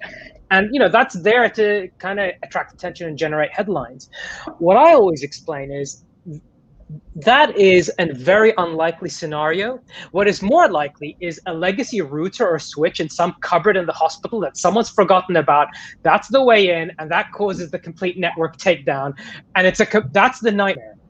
So everything has a clinical risk associated with it, but you have to know how to assess it quickly, look for it in context. So that's the first thing. The interpretation of risk needs to evolve. And what we've been doing at our organization, and just to say, thankfully, in partnership with other great companies like IBM, is we mapped all the major clinical workflows that exist in all the different specialties that you can find in different types of healthcare settings. And what we did on top of that is then profile, and this is an ongoing exercise we've been doing for years, all the different types of endpoints you could discover in association with those workflows. And that's a huge exercise by itself. But then what we do is we go away from looking at things from a technical risk perspective, CVSS scores and things of that nature. Instead, we came up with 4 themes: clinical, organizational, financial, and regulatory/reputational impact. And we developed models that in real time, whenever you detect an endpoint in a network, we can quantify risk under those themes for a given vulnerability, for a given threat, for a type of asset. And the importance of that is that we can finally go into a boardroom and not talk technical jargon. We can say, hey, this CT scanner has X vulnerability, but it's different from the CT scanner on the other side of the hospital, because this one deals with ER patients, acutely deteriorating patients from medical wards, is used for post-op patient reviews, and it's the only one on this side of the hospital. If it goes down, here are the direct and indirect impacts on clinical service provision throughout the hospital. This is going to be the financial cost of losing those services, and everyone is already doing the reputational damage calculations before we've even got there. So by taking that thematic approach, we have certainly found that engagement gets much higher at the boardroom level. We found that people such as CISOs who are struggling maybe to get investment or to get the time of day suddenly have a language set that they weren't comfortable with. That's in the language of the boardroom to move forward. It helps them address remediation by taking that thematic approach. Because both Song and Steve both said, patient safety is the name of the game. Positive patient outcomes is the name of the game. Now, in different health systems around the world, the way that gets reimbursed is in different ways. It's still, this all needs to be funded at the end of the day, whether it's by government or it's a private system, but it's through positive patient care. And so if you can speak in that language and you can put cybersecurity as a patient safety driver, it suddenly stops being a technical silo and becomes something much more powerful. And I think we're definitely making tremendous gains in healthcare by evolving that viewpoint. But there's still a journey to go. Hey, Adrian, can I jump in there just for a moment? I want to second exactly what Dr. Abed said. Absolutely, go ahead. What we have discovered is, though, we were very averagely prepared, right? We were just about like everybody else before we went into our journey. The difference in cost, while it may be about double what we were spending before, is still very small in comparison to our total operating budget. So I encourage all of my colleagues out there that it is worth the investment to put the money into cybersecurity preparedness, because the impact, if you actually are attacked, is huge. And the investment to ward off that attack and prepare yourself is very, very small in comparison. So I agree completely. Thanks a lot, both of you. That's really, really interesting, and indeed, it is important to find the right wording, the right approach to convince decision makers in hospitals and other healthcare organizations to invest in cybersecurity. One of the ways to do that is also through research, right? And bringing to the table the statistical correlations and the clear correlations between positive patient outcome, I think Saif you mentioned, and cybersecurity. And in that respect, the academic community has a lot to bring to the table. So going back to you, Sung, what is it that you think could be or should be research priorities in the future that could help steer that conversation in hospitals and in government? Yes. So, when you have a problem, you have to be able to measure it before you can manage it. And I think that's where we're at with cybersecurity in healthcare. I think this is something that Saif alluded to. I think even in academia I feel like there's a lack of language that's used to communicate, to quantify this problem of cybersecurity. So I think we definitely need a measure that can help researchers see, whether there's a problem or how big is the problem. So we need to come up with a measure that accurately measures the cybersecurity or privacy, these types of issues. And second, I think the academic community is still behind on studying ransomware attacks because they're so new. And also, it's really hard to get information out of providers regarding their experience on ransomware attacks.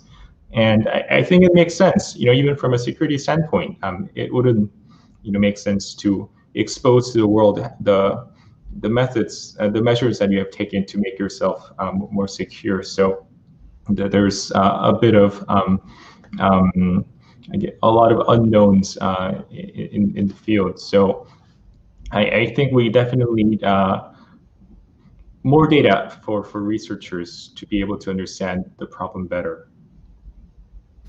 Yeah, and going back to that point, at the Institute, we launched an initiative called Cyber for Healthcare a few months back to try and provide assistance on the ground to healthcare organizations that are facing cybersecurity challenges, but in doing so also to understand better their challenges so that we can help them long term, so that we can go back to government, we can go back to corporations and tell them what is actually happening on the ground.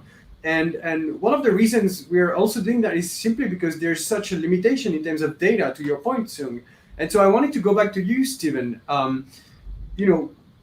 I'd like for you to explain a little bit more, why is it that you have taken such a transparent stand on what happened to you? And if you can elaborate a little bit more on, I don't want to say the benefits, but the rationale for that approach, because oftentimes other organizations that go through an attack, whether it's in healthcare or other verticals, they tend to shy away from being transparent because they fear the reputational impact, they fear that clients may leave them, and lots of other reasons, right? But what I'm seeing is that those that are actually taking the lead in sharing what is happening to them are, I don't want to say, like, it's positive not just for the entire community, but it's also a positive thing for the hospital, right? It is part of your history. So can you elaborate, a little bit more on that and tell others or invite others to share more of their own stories?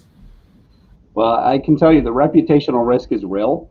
And before we first shared this at a national conference, we had a long conversation internally.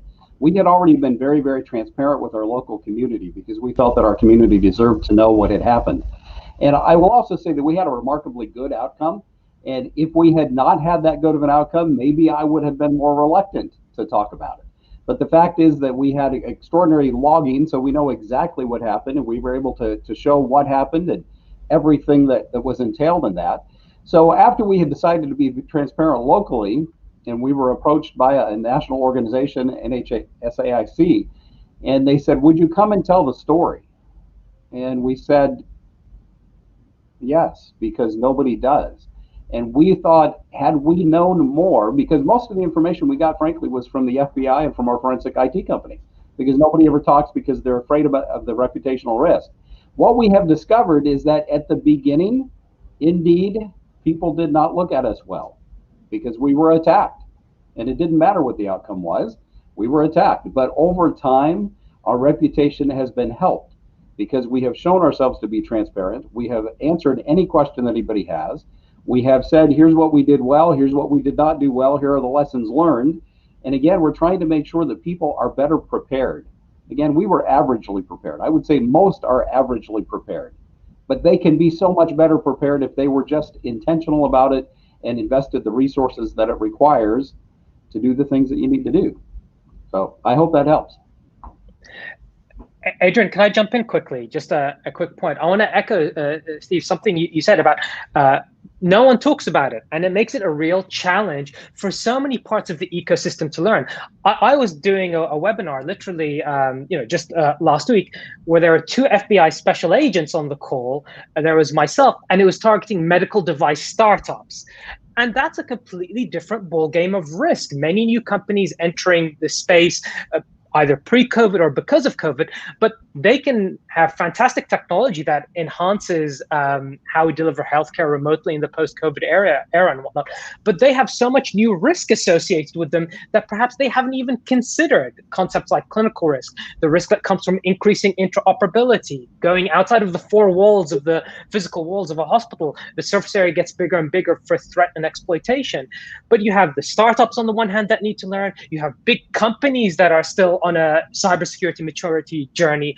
I dare say, I think a lot of governments around the world are still on an educational journey as well. And a lot of regulations that maybe aren't quite fit for purpose and need to have a bit of a review and be updated. There's so much education and evolution that needs to happen here. And it's only by, and this is a positive thing, by sharing our experiences, our insights across the Atlantic, across continents, that I think we can really get that movement. But I've certainly had my fair share of frustrations trying to get into certain rooms, shall we say, in order to push that agenda. But when people see the challenge, I think we're gradually rising up to it. But I just wanted to echo that there's so many diverse areas that require the support and education so we can move forward. So again, kudos to you for sharing your story so openly. Yeah, thank you very much. Thank you very much. Over the last few months, unfortunately, with the pandemic, we've seen quite a surge in cybersecurity attacks against healthcare organizations. We've certainly seen that in our initiative, Cyber Healthcare. We're also seeing that in our own research, and we are worried. But at the same time, in crisis management, there's something that crisis managers often say is quite horrible to say, but that is never waste a good crisis. And I think, Stephen, you've definitely learned a lot from what happened at the Hancock Regional Hospital. And let me throw this question out to the 3 of you. What do you think COVID, presents in terms of, I dare say, opportunities when it comes to improving healthcare cybersecurity? Who wants to take that one? Sure. Perhaps let me take the first chance. From my peers, I'm hearing a lot more about telemedicine these days. And it really, I think COVID really accelerated the transition from the traditional patient-doctor relationship to doing virtual visits, talking to a provider online. And I think this opens up new opportunities and threats. So there's the added convenience of being able to access a provider from a more convenient location and time. But now you have to worry about protecting this transaction. So I think that's sort of the emerging new interesting areas for research. Yeah, if I can continue that quickly. By the way, Sung, I just want to say I've cited the work that you've done many times in my own work, trying to convince people that thing. So I'm it's so good to be in a session with an author of the work that I've been citing. So thank you so much. So I'd say for me, and I have a very direct example of this, I think we're getting a better understanding finally of what the supply chains in healthcare are. And if I give you an example is, of course, the Pfizer vaccine got authorized in the UK first. They're very proud of that. But, you have this vaccine has to be stored in a minus 70 degrees centigrade fridge. You have to transport it. You have to store it in a hospital, but also now in other multiple settings. Now, the fridges are IoT devices, but what if you have a ransomware attack hits the network of the hospital? What if it's the family physician's office, or what we call a general practice surgery in the community that gets hit? What if it's actually the pharmaceutical company or their outsourced delivery driver system that gets hit? Suddenly we're starting to get a feel for the complexity of the supply chain that has, in this case, just one objective: get the vaccine from A to B to the clinician to give to the patient. And suddenly we're starting to understand the complexity of supply chains in healthcare. And I think that's a really powerful thing to learn. You have to, you can't address what you don't know. So I think that's a positive step forward that hopefully we can now act on in terms of people, processes, technology from a security perspective.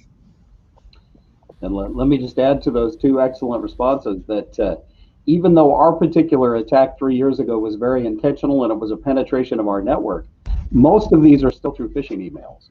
And I will tell you that my email traffic this year has been far greater than any year in the past because of the pandemic, because all of this stuff is happening through email and through text messages. My goodness, my text messages are as bad as emails anymore. And we know that's how they break in. And I'll use the vaccine as one example. So here in the state of Indiana, as we're beginning now to vaccinate frontline healthcare workers, they're being sent a link through email from the state or from the hospital to register into the online system to get their vaccine. And so there are a lot of emails that are coming through that are fraudulent, and people are having trouble identifying what's real and what's not. So if you don't have processes in place, our hospital, we are very well prepared, as you would expect from 3 years ago. We have all these processes in place, but there are many places that don't. And so people are going to get hacked through the high level of email traffic and the fact that we are very dependent on it right now as we're trying to get out of the pandemic. Thank you very much. Very, very interesting panel. I certainly learned a lot, and as you may know, at the CyberPeace Institute, we've been doing quite a bit of work around healthcare cybersecurity now, and we intend to continue very much going into 2021. So, let me throw a call out there to the three of you, but also to the rest of our viewers now and after on YouTube. Like, if you're interested in the topic, come and join us. We are really going to commit a lot of resources to research the field a lot more, to look at what's happening today, to look at solutions, also to push governments, corporations, and everyone to do better in that space. And Steve, you're just mentioning the threat of phishing. We always go back to phishing, and we absolutely need to raise awareness in healthcare as well. So we're trying to do that already with some of our initiatives, like Cyber for Healthcare, and we will continue doing so. So let's all work on this together, and hopefully we can reach a better stage in years to come and have less of such panels in the future. But I just wanted to thank you so much, because your contributions have been absolutely stellar, super, super interesting. I will watch this YouTube feed after again and again and take minutes and everything. And I wish you a Merry Christmas, a fantastic end of the year, and hope to be working with all of you starting in 2021. Thank you very much. Thank you. Thank you, everyone. I think, yes, we will break now for like 10 minutes, and we will reconvene with panel 3. Thank you very much to our online viewers as well. Goodbye.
Okay, welcome back. Thank you. I hope everyone can hear me. My name is Matthew Lim, and this is the third panel of our webinar co-hosted by the CyberPeace Institute and the World Health Organization. I have the honor of chairing the third panel of today's discussion on securing healthcare and achieving cyber peace. And I have the high pleasure and distinct privilege of introducing the two panelists, Dr. Wilmot James and Dr. Jennifer Hunt, who are joining us to discuss the third topic, where I hope to dive a little bit deeper into the intersections of the cooperations of the health sector and security sector in this topic of the challenges to health security in the age of information technology. And so to get us started, I would like to sort of reframe where we are in this discussion. Thus far, we've had a very excellent discussion about the challenges of information, misinformation, and disinformation, the impact and the scale of the malicious uses of information technology, particularly with response to what's been going on in the COVID-19 pandemic. And we just had a very interesting discussion on cyber attacks and cyber threats and the risk that poses to healthcare. So I think this frames us very well for the next discussion, which will look in a little bit deeper detail at how security threats manifest themselves in threatening the health sector and the delivery of healthcare and health security, and also how the health and security sectors can collaborate more concretely to mitigate these threats. So I'd like to start off by introducing our two panelists, Dr. Jennifer Hunt from Australian National University and Dr. Wilmot James from Columbia University. And what I'd like to do is begin with a question for Dr. Hunt, if that's okay. If I could ask Dr. Hunt maybe to give a little bit of the background of her work in this area, just to introduce yourself to the panel. And then to maybe address a little bit this question. We've all been discussing, particularly in your academic work for a long time, the intersection between the health and security sectors and how they should cooperate in addressing threats to public health and security. From the existing health security dialogue about how these two sectors should cooperate, what are the lessons that you would draw from the history of health security cooperation up to this point that are applicable for infodemic management and cybersecurity? Can you give us any particular insights? Over to you. Sure. Thank you so much for the invitation, Matthew. I apologize for the lighting. They say never use overhead lighting, but I'm using that to keep myself awake. It's about 1 a.m. in Australia. So if you hear any nocturnal animals, that's just part of living down under. So by way of introduction, I am a lecturer in National Security Studies at the Australian National University, and my specialty is in cyber-enabled information operations, specializing in disinformation around democratic discourse and electoral interference. So this has some interesting segues into the current moment, the current environment with the infodemic, as you were discussing, and COVID-19 response. And I would say that there's long-standing recognition between the health and security sectors that there are significant overlaps in our work. And that doesn't necessarily need to be militarized, but securitized in acknowledging the threats and the ways in which state power can help alleviate some of those weaknesses to our system. I think what we can see is that the health security sector mirrors what we see in other areas of security studies, and that we're moving away from a very focused perception of cybersecurity and cyber attacks being against physical infrastructure. That's still very much part of the game, but not the totality. What we're seeing are also threats and attacks in the information space. So what does this mean? The first perception of cybersecurity focuses on plugging the technical flaws of the system that hostile foreign actors or malicious actors for profit or entertainment or simple meddling exploit the technical loopholes, the technical flaws of a system to get in and infiltrate. In the information system, we're seeing these same adversaries exploit the technical virtues of the system. In the information space, the openness, the virality, the connection and engagement on social media that then plugs into larger, more traditional media so that the message is spread more widely, whether that's conspiracy theories or disinformation, which undermine mitigation efforts in the case of the pandemic. But I think overall, just serve to erode trust, public trust in scientific expertise, in physicians, in experts, in scholars. So that affects the entire security space, as well as health security. So it's up to all of us to cooperate for solutions. Okay, well, thank you very much. And that really builds on some of the work that was discussed in the previous two panels, particularly your emphasis on trusts and how do we identify trusted voices, and particularly the role of misinformation and cyber attacks on the attacks on healthcare infrastructure. So that it's a nice segue to our next topic, which I'd actually like to ask Dr. James to address. And again, Dr. James, if you don't mind introducing yourself to the audience and maybe giving us a little bit of a sense of your of how you came to be involved in this topic. But I'm curious, Dr. James, as to what you think about the cyber threat to the bioeconomy. Now, the previous panel talked a great deal about threats to the delivery of healthcare, and there was mention of things like, for example, cyber attacks on supply chains and cyber attacks on information systems.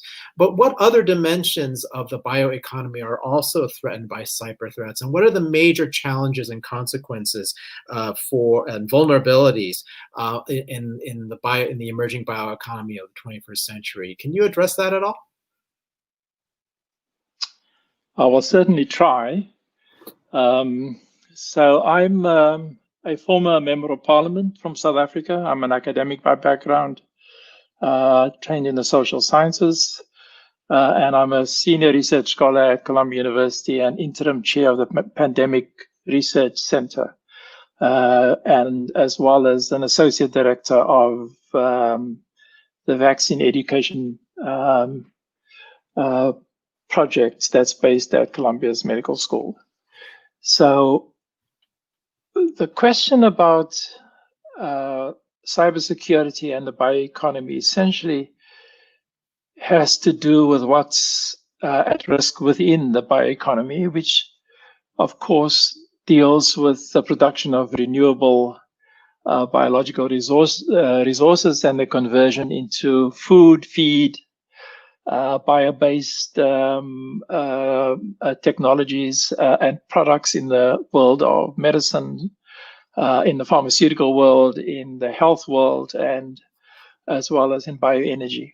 So it includes, in terms of sectors, it includes agriculture, forestry, fisheries, food, pulp and paper production, as well as part of the chemical, and in particular the biotechnological, including genetic engineering, as well as the energy industry. So that's this broad spectrum of sectors that are affected when we speak about the bioeconomy. And of course, the backbone to almost all of these sectors are bioinformation systems, and these bioinformation systems are vulnerable to cyber threats. So if you think about the commercial world, when it comes to the bioeconomy, the biggest risks usually are divided into 4 domains. The first domain has to do with insufficient funding for research and development. There may be research constraints, an inadequately trained workforce, and then finally, which is what the relevant point is, an ineffective or inefficient IP system, as well as a regulatory environment that is inadequate. And of course, in the commercial world, IP is what makes the world go around. And if that's corrupted, and if you don't have proper IP protection, then you diminish the competitiveness of the industry, and you, in fact, would undermine the fact that innovation requires a level of development and pace, and IP systems are key to that. So So, and what cyber threats do is they undermine and they corrupt the IP system. And so if you don't have proper protection, you in fact undermine your entire bioeconomy. You lose the edge in terms of commerce, but you lose the edge in terms of science as well. And in areas that matter in this world, specifically when it comes to food security, since we're speaking specific about health, so it's about nutrition and food supplies. And secondly, the delivery of biotechnological innovations in the world of medicine, in the world of pharmaceutical products, and more broadly in the world of bioengineering, which, as we know, is vital to the quick and rapid development of medical interventions and pharmaceutical interventions that matter. We see what's happening in the world of vaccines, which is part of the bioeconomy, and how important IP protection is for that. So that's broadly the risk areas that we're looking at.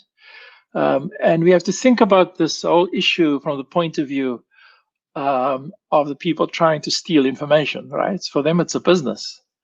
And they approach this from the point of view of how do you generate and what is your business model if you're in the world of extracting and selling information and developing a ransomware and so on. So they have a business model, and clearly that business model depends on keeping up, as Jennifer Hunt has pointed out, keeping up with the competition, mastering the technology, developing systems to evade whatever it is that, whatever security systems are put in there. So it's very likely that ransomware operators spend more time in the networks of their targets, and what they try to do is hit multiple organizations, for example, simultaneously to drive higher payouts at a faster pace. You can imagine that happening in the world of medicine, in the world of food production. So it's a very serious threat.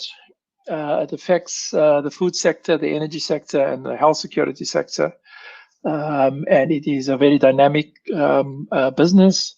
And there's almost like an arms race, a Darwinian arms race between developing security systems, some mitigation strategies, and then business models on the part of people who want to do great harm, keeping up with that process. And there's a back and forth.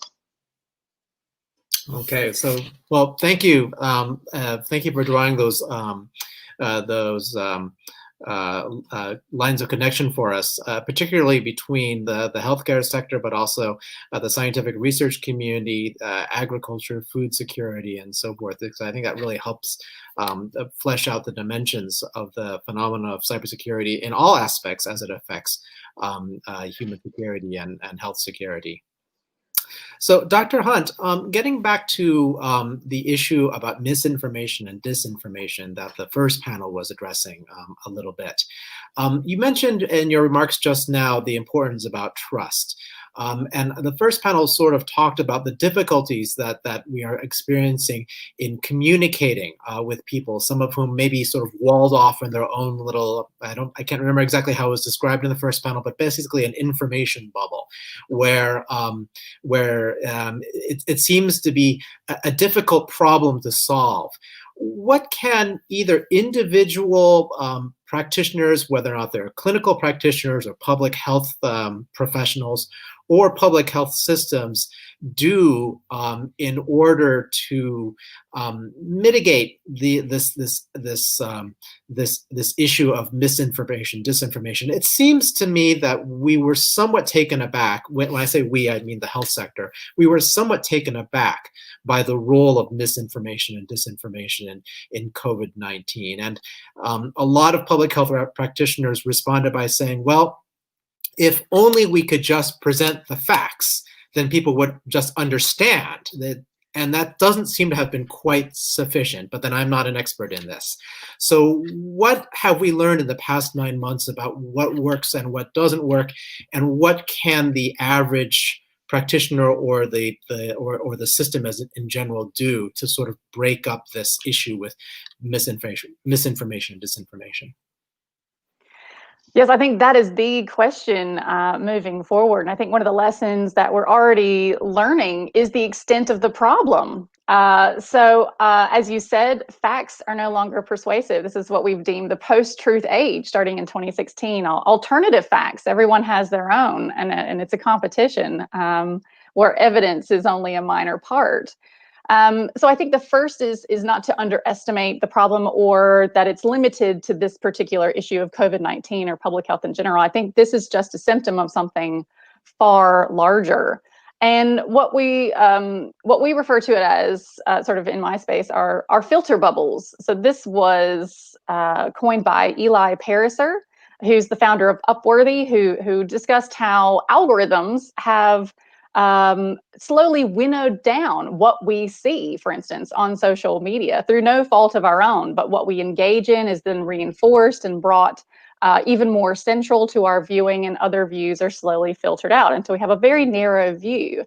And that even Google search results are completely dependent on your IP address, the type of computer you're using, which browser you're using, not to mention the history of browsing on that topic, or recommended readings, or YouTube clips that flow on from previous searches. So the first is to acknowledge that the individual might not be aware that they are stuck in one of these filter bubbles or echo chambers, as they might traditionally be called.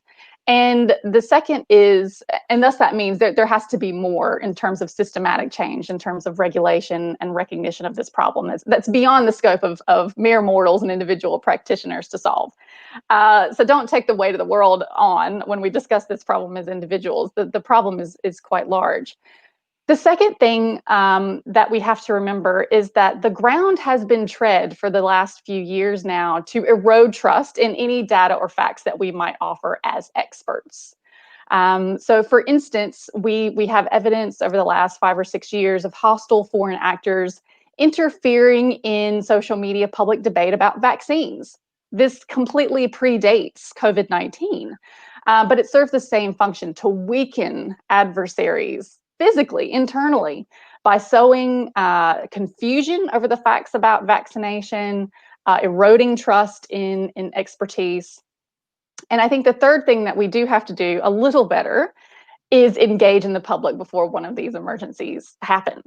So I know that as an academic, I am not trained in media engagement. I'm not hired or promoted based on that profile, but we have to incorporate it as part of professional responsibilities. That impact and engagement that we're measuring should include engagement in public discourse, not only submissions, perhaps to parliamentary or congressional bodies on these key topics, but actually engaging in sustained media, in our expertise, and really getting out there. Now, if I'm really being ambitious, I think we have, as practitioners, as scientists, as scholars, to insert ourselves perhaps into the political debate, perhaps for running for office.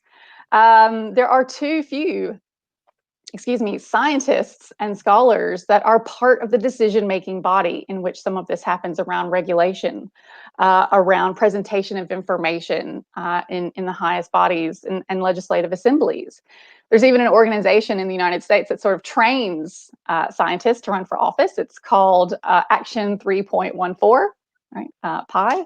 So I think we're gaining ground in recognizing that we need to contribute more to the discourse. It's not enough to simply do our job, do our research, do our clinical work. We have to be a bit more engaged and aware of what's happening in the general public spaces around us. And what we've seen is that disinformation and conspiracy theories are rife. Perhaps we thought they were a very small percentage of the listening public, but I think we've seen in this time of great uncertainty how those narratives become more attractive. And that's what we see from the scholarship as well.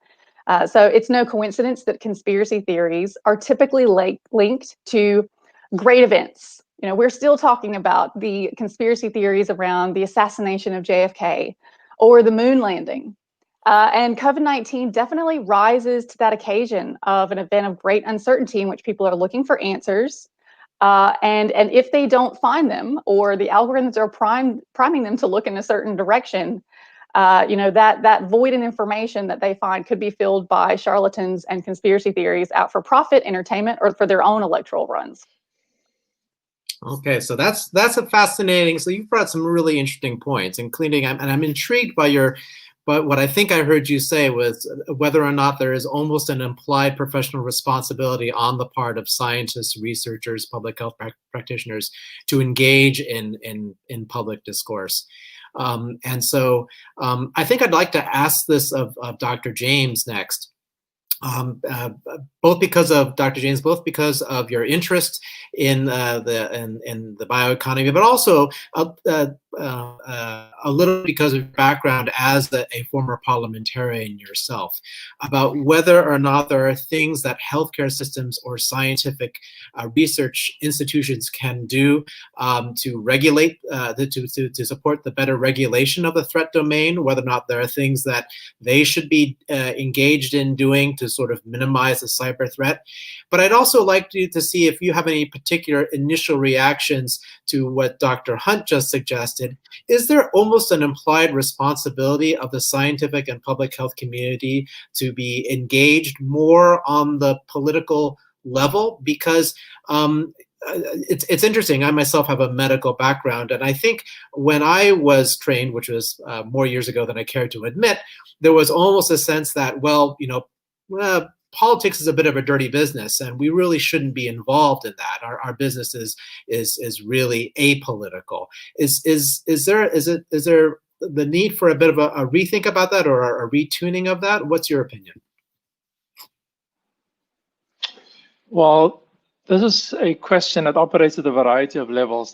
The one level has to do with whether evidence-based decision-making and the role of science in public policy decisions, whether a given country has systems in place to ensure that that happens, that it gets to the level of your key decision makers. And that requires organization. And some countries have better organizations in that respect than others. So the advisory services, for example, in the UK, is organized in a particular way, in the US in a particular way. But if you look at the range of countries, often countries don't have systems in place where science is fed into the decision-making system. And the role of scientists there are key. There's no question in my view that scientists have an ethical obligation. There's a duty of participating in planning. There's, for example, an ethical obligation on the part of scientists to help planning for better pandemic response. So that's the one issue that we need to look at. The second issue is to do with the place of scientists as politicians. So politicians are in the business of power, and it's the power to distribute resources in the society. That's what they do. Scientists are in the business of figuring out how things work and what the truth is. Those are very different objectives. And often scientists make terrible politicians, and sometimes they make great politicians. So myself, I'm an academic by background, and when I went into the South African Parliament, my inclination is to not be decisive, is to be ponderous, and to overthink things. So it's a very different kind of, you learn how to deal with these things. But the key thing for me is the public understanding of science. So there is an ethical obligation on the part of scientists who happen to be in politics to assist in promoting the public understanding of science, not the dumbing down of science to the public, but the public understanding of science. It's interesting that Richard Dawkins' chair at Oxford is called the Simone Public Understanding of Science Chair. So, and that requires great communication. So if you listen to Tony Fauci's ability to communicate, for example, very complex science simply without dumbing it down.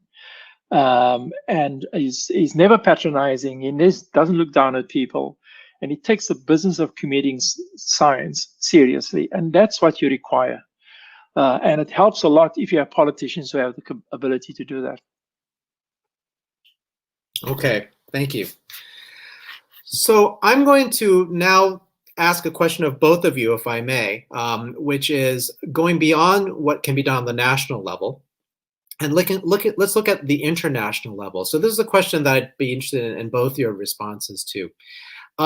What should be the role of international organizations be? And I obviously speak in this. I have a bit of a vested interest in this, in that I work for the World Health Organization. But is there a role for international organizations? And if so, what kind of role? And possibly, if you can go so far as to, do you have ideas about which international organizations ought to have a role or a stake in moderating the threat of information technology to health security, and approaching it either from the perspective of these sort of cybersecurity threats, cyber attacks, sabotage, espionage, or from managing information, disinformation, et cetera, and so forth. Can you give us some initial thoughts as to what the role of international, multilateral, intergovernmental, however you want to describe it,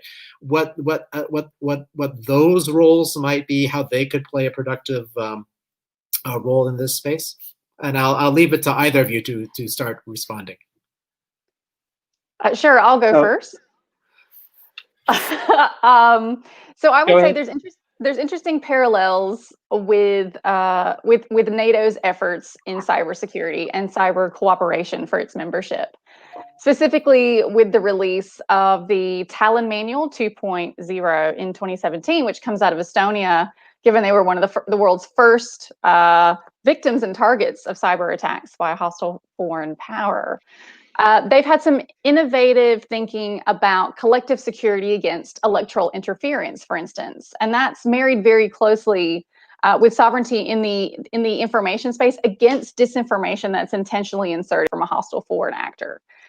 So I think in practice, what we see are those NATO states already banding together to help preserve electoral integrity. They actually helped secure the 2018 midterm election in the United States, for instance, although it's not widely advertised.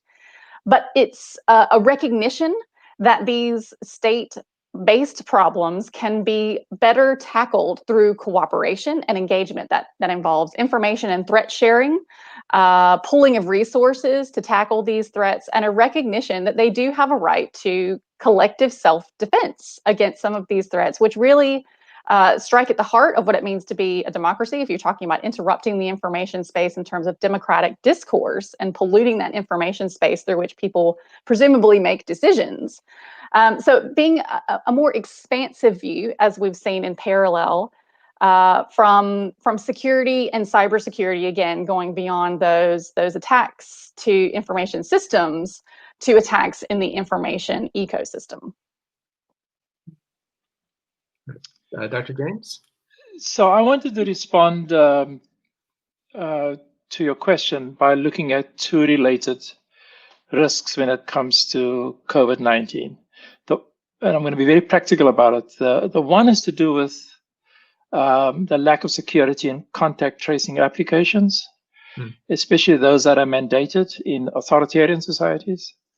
And the second is to do with laboratory security. And those are two key elements of overall health security within pandemic response presently.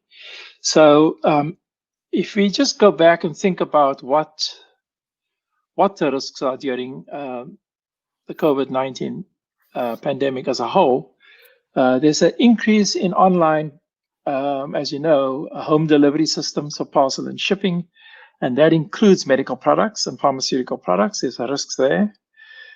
There's a risk with the rapid, that has been mentioned earlier, rapid telehealth adoption. There's a third risk in the migration from 4G to 5G, where in the migration process, you have a whole range of gaps that are opening up that can be exploited. And the one that I wanted to talk about has to do with contact tracing apps. So most of the ones that we are worried about are those that have been mandated, and they tend to be mandated in more authoritarian systems. So a country will simply instruct the nation that this will be used. And contact tracing apps, when they were first designed, in fact lack security systems, and they are now trying to patch them as they go along. But if you harvest that data, you can trace where people have been, who they're in contact with, and you can use it to threaten people and to extract money and so on and so forth. So the first issue has to do with the role of international organizations in dealing with that, which means building security systems into technological innovation from the start. And there are a number of organizations globally that work in this area. The one that comes to mind is called IGEM, the International Technology and Engineering Association, that goes by the acronym of IGEM. And IGEM is an independent nonprofit global organization that's involved in advancing synthetic biology education and competition, and developing safety systems and security systems for technological innovation. So this is quite urgent, that contact tracing applications have to become much more secure, and they have to become much more secure from the very outset. The second area of concern has to do with laboratories. And there is the rapid development of biosafety level 3 labs. So laboratories are ranked from 1 to 4 in terms of safety levels, in terms of sophistication and risk. So biosafety level 4 labs usually contain pathogenic material, such as, for example, Ebola, and so on and so forth. And there's an explosion of biosafety level 3 labs in the world in order to keep up with the testing for COVID. And what you require clearly is security systems in those laboratories. And those are physical security systems, those are security systems to do with training of individuals and professionals, and also making sure that your cybersecurity defense systems are in place. Otherwise, you're looking at the potential for hacking genetic code and a range of other issues to do with data privacy. So that has to be upscaled. And in that domain, the World Health Organization can clearly play a major role in terms of technical requirements, and certification systems and inspection systems and oversight systems and what have you.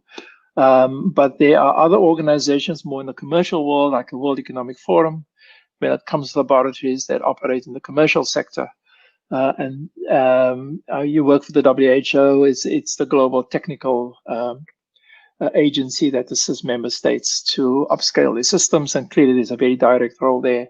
What's harder to get to would be the commercial labs, and that you need to do through the World Economic Forum, probably as probably the biggest beginning global network. What will be required is a combination of self-governance and regulation. And the question is to get that balance right. So in democratic societies, what you wish to have is a healthy balance between protection of rights, protection of privacy, and having robust regulation systems. And we don't have a proper balance right now. And we're sort of making it up as we go along. So I would say that that we do have global organizations that can tackle some of the challenges that we face, and it's a very important role for those organizations working together with member states in the case of the WHO. And when you look at the disaster risk reduction function of the United Nations, also with the UN. Okay, well, thank you both for that, for those very comprehensive remarks. And I would be remiss in my duties to the other panels and so forth if I didn't mention that the final panel of this webinar is actually going to address some of these issues of international governance, international humanitarian law, and so forth. So I think we'll get a chance to probe into this a little bit deeper. But Dr. Hunt, I'm going to do the slightly annoying thing of playing a bit of devil's advocate at this point, if I may. I presume a little bit on your patience at 1 o'clock in the morning in Canberra. But as you know, having followed the debates about health and security and the health security space over the last few years, there's always been this fear that by mingling these two communities, we might end up securitizing health is the way it's often described, that we might impose too much of a security mindset into the health security space. Is there a risk of that in this challenge of dealing with misinformation, disinformation? For example, if we are trying to modulate or affect the discourse and so forth, are we at some risk either of contaminating the health dialogue with these concerns about security, or even worse, are we at some risk of suppressing legitimate scientific discourse and driving independent voices underground? I think about, for example, early in the COVID pandemic, when there were a lot of questions raised about the role of, for example, hydroxychloroquine and so forth, and there was a great debate that was carried out as much in the social media universe as it was in scientific literature, and there were accusations being traded about suppression of free speech and suppression of scientific inquiry and so forth. Is there a risk that we would actually, in trying to avoid one danger, fall victim to another? I mean, what would you say to that? Sure, I would say it's always a delicate balance. Keeping in mind the benefits of securitization, that simply means that you're getting a lot of time, attention, and resources to a problem very urgently. So those are the potential advantages of identifying a particular threat as a security issue. It drives it to the top of the agenda. It means that bureaucratic hurdles can normally be overcome more efficiently, potentially, and can lead to cooperation with other security partners that you might rely on, for example, for logistics and the like. So I think securitization is not necessarily a dirty word. For public health considerations, of course, I think it has to be very limited in scope. So I would very strongly caution against securitization of public health in general or in domestic states. But I think in terms of a crisis like a pandemic, I think it is actually a useful starting point for discussion. As for suppressing scientific inquiry, I think the social media environment, of course, as we've seen, is a very treacherous place for scientific inquiry, for relaying scientific consensus, perhaps. And so I wouldn't make any decisions on what resources, time, and attention should be directed to a problem based on what the Twitter sphere is saying or what Facebook is saying. But I would caution that these discussions do have national security implications. And I think that's why we're seeing some regulation and some more activity and effort on behalf of some of these social media operators to either clamp down on disinformation.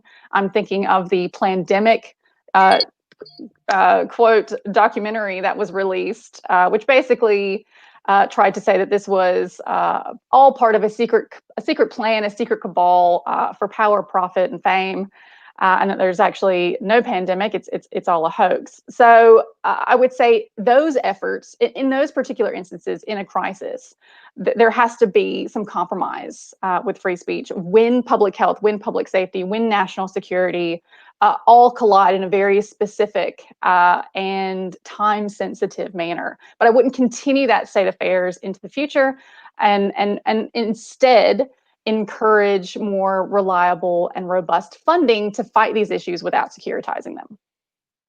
Okay, thank you.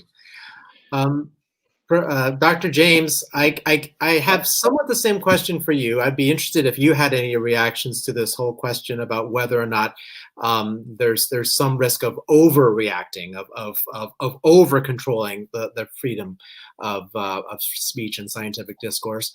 But I'm also intrigued by something you said about the contact tracing apps and the privacy issues, because I am wondering, from your experience, particularly as someone who is involved in Parliament for a long time, is to some degree this issue of dealing with misinformation, disinformation, or for that matter, the challenges with managing privacy. Do we just simply have to accept a higher level of public health risk, for lack of a better term, in order to enjoy a higher degree of freedom in our public speech and public discourse. For example, when it comes to misinformation, disinformation, is that just the price, to put it in an American context, is that just the price of the First Amendment? You know, you're just going to have to allow people to say and believe and do what they want. Same thing goes for contact tracing apps. If there is a right to privacy, which there is codified to a greater or lesser degree in many societies, is that something that will always be in tension with a public health emergency? And to get on, to pick up a point that Dr. Hunt, I think, just made, in a public health crisis, does that tip the balance one way or the other? Should it tip the balance? What's your opinion based on someone who used to deal with these issues at a national legal framework level? So you make the right point of introduction. We're dealing here with a special class of events, which is an emergency, right? It's a public health emergency, as opposed to, let's call it, normal life. And so we can define what that means. But essentially, it means that there has to be a national response backed up with a high level of global cooperation. So it's a public health emergency. And the balance between what is private and what is public is something that's negotiated, and it's negotiated in a democracy. It's not negotiated in an authoritarian system. It's usually imposed. And if there's any constraints placed on the rights of individuals for the public good, that has to be explained, that has to be communicated, and that has to be constantly justified. So you cannot restrict rights unless you have a compelling justification for that. In this case, we're talking about a public health emergency where everybody has to cooperate and behavior has to be modified in order to essentially save the entire society. So you define the public good, you define what rights are being circumscribed, for example, the right of freedom of association, you ban people congregating at beaches, and you have to constantly justify. Politicians have an obligation to explain to citizens that this is what they're doing and this is why they're doing it. And so the justification has to be constant. Firstly. Secondly, it has to be temporary. The restrictions on rights must be time-bound. And we have a legal system that can take care of it, but it cannot turn into something that's permanent. The third point I want to make, as you know, the norm globally is that if a public health crisis is a consequence of a natural event, such as with COVID-19, or an accident, the first responders are health responders, and they're backed up by the defense and security services. If it's by a terror attack, which means if it's deliberate and say a pathogen is weaponized and it's used in an attack, the first line of defense is security, backed up by health. That's the norm. And what we've seen in the case of those two sectors with COVID-19 is that the balance between security and, which is the hard side, security and intelligence, and the soft side, health, usually together with agriculture, usually together with customs, together with all the services to do with pandemic response, is that there's a problem with communication in many societies. The security people don't talk to the health people. They don't even use the same language. So first of all, that you need to sort out. But secondly, there's no common understanding of what the role of the security services are, the army and the police, when it comes to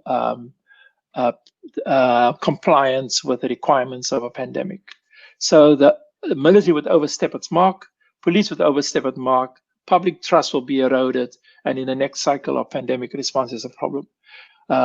We just reviewed what happened in the case of 5 African countries, and they did well in terms of immediate response, but in terms of the behavior of the police and the military in some societies were seriously problematic.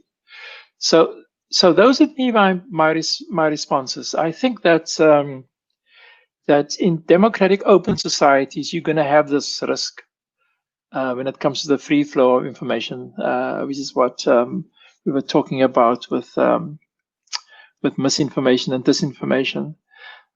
And what you want to do is introduce some measure of regulation, given the fact that with social media you don't have an editorial system, and you don't have a fact-checking system that's built into that, as opposed to what happened with newspapers.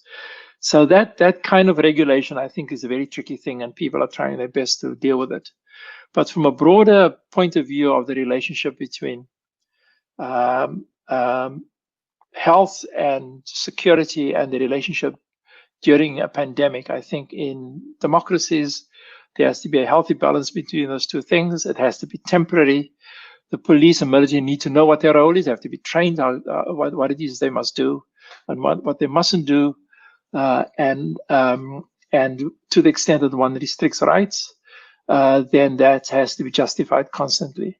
Let me just one last point. The problem with contact tracing apps in terms of lack of security is not one that happened in democratic societies. It happened in authoritarian societies.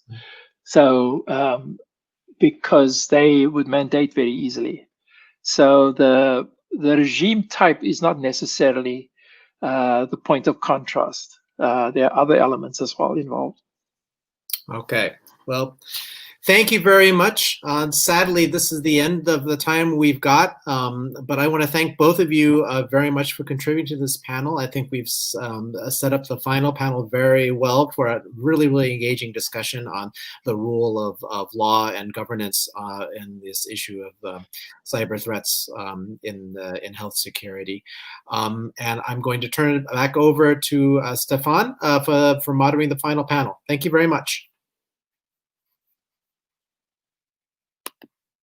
So thank you, Matthew. Thank you for this panel. Thank you for this discussion. It's a very good opener for the last panel of the day, where we will focus on what in fact has been discussed across the three precedent panels, but without going into the details.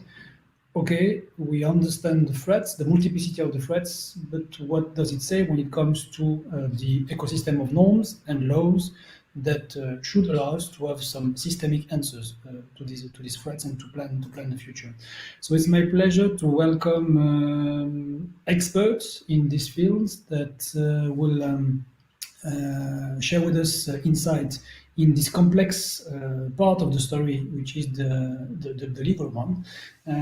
Welcoming Kristen Eichenzer, Professor of Law for University of Virginia, Duncan Hollis, Professor of Law, Temple University, Kubo Machak, Legal Advisor to ICRC, and Marko Milanovic, Professor of Public International Law, University of Nottingham.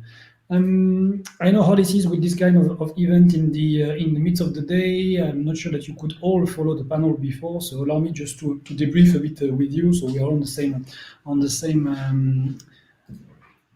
same level of information here. So we could hear so far how Infodemic in itself is a specific threat to healthcare, with the fact that not only it undermines the trust, and the key word that was put together again and again was trust, to healthcare responses and to healthcare workers, but also it is a vector to accelerate cyber attacks, because it helps via these fake messages to accelerate the surface of attack. On the second hand, we also had very good discussion with experts, meaning hands-on experts that have the very difficult experience to face the cyber attack, to manage how a response last minute to the hospital in ransomware, and what does it mean when you are really into it. And that's something that I give you a pointer that I would like to have your views on, is in the heat of the moment, how easy it is to link with what the law says about what's happening to you and how important it is at that very moment. So that would be interesting to discuss about this.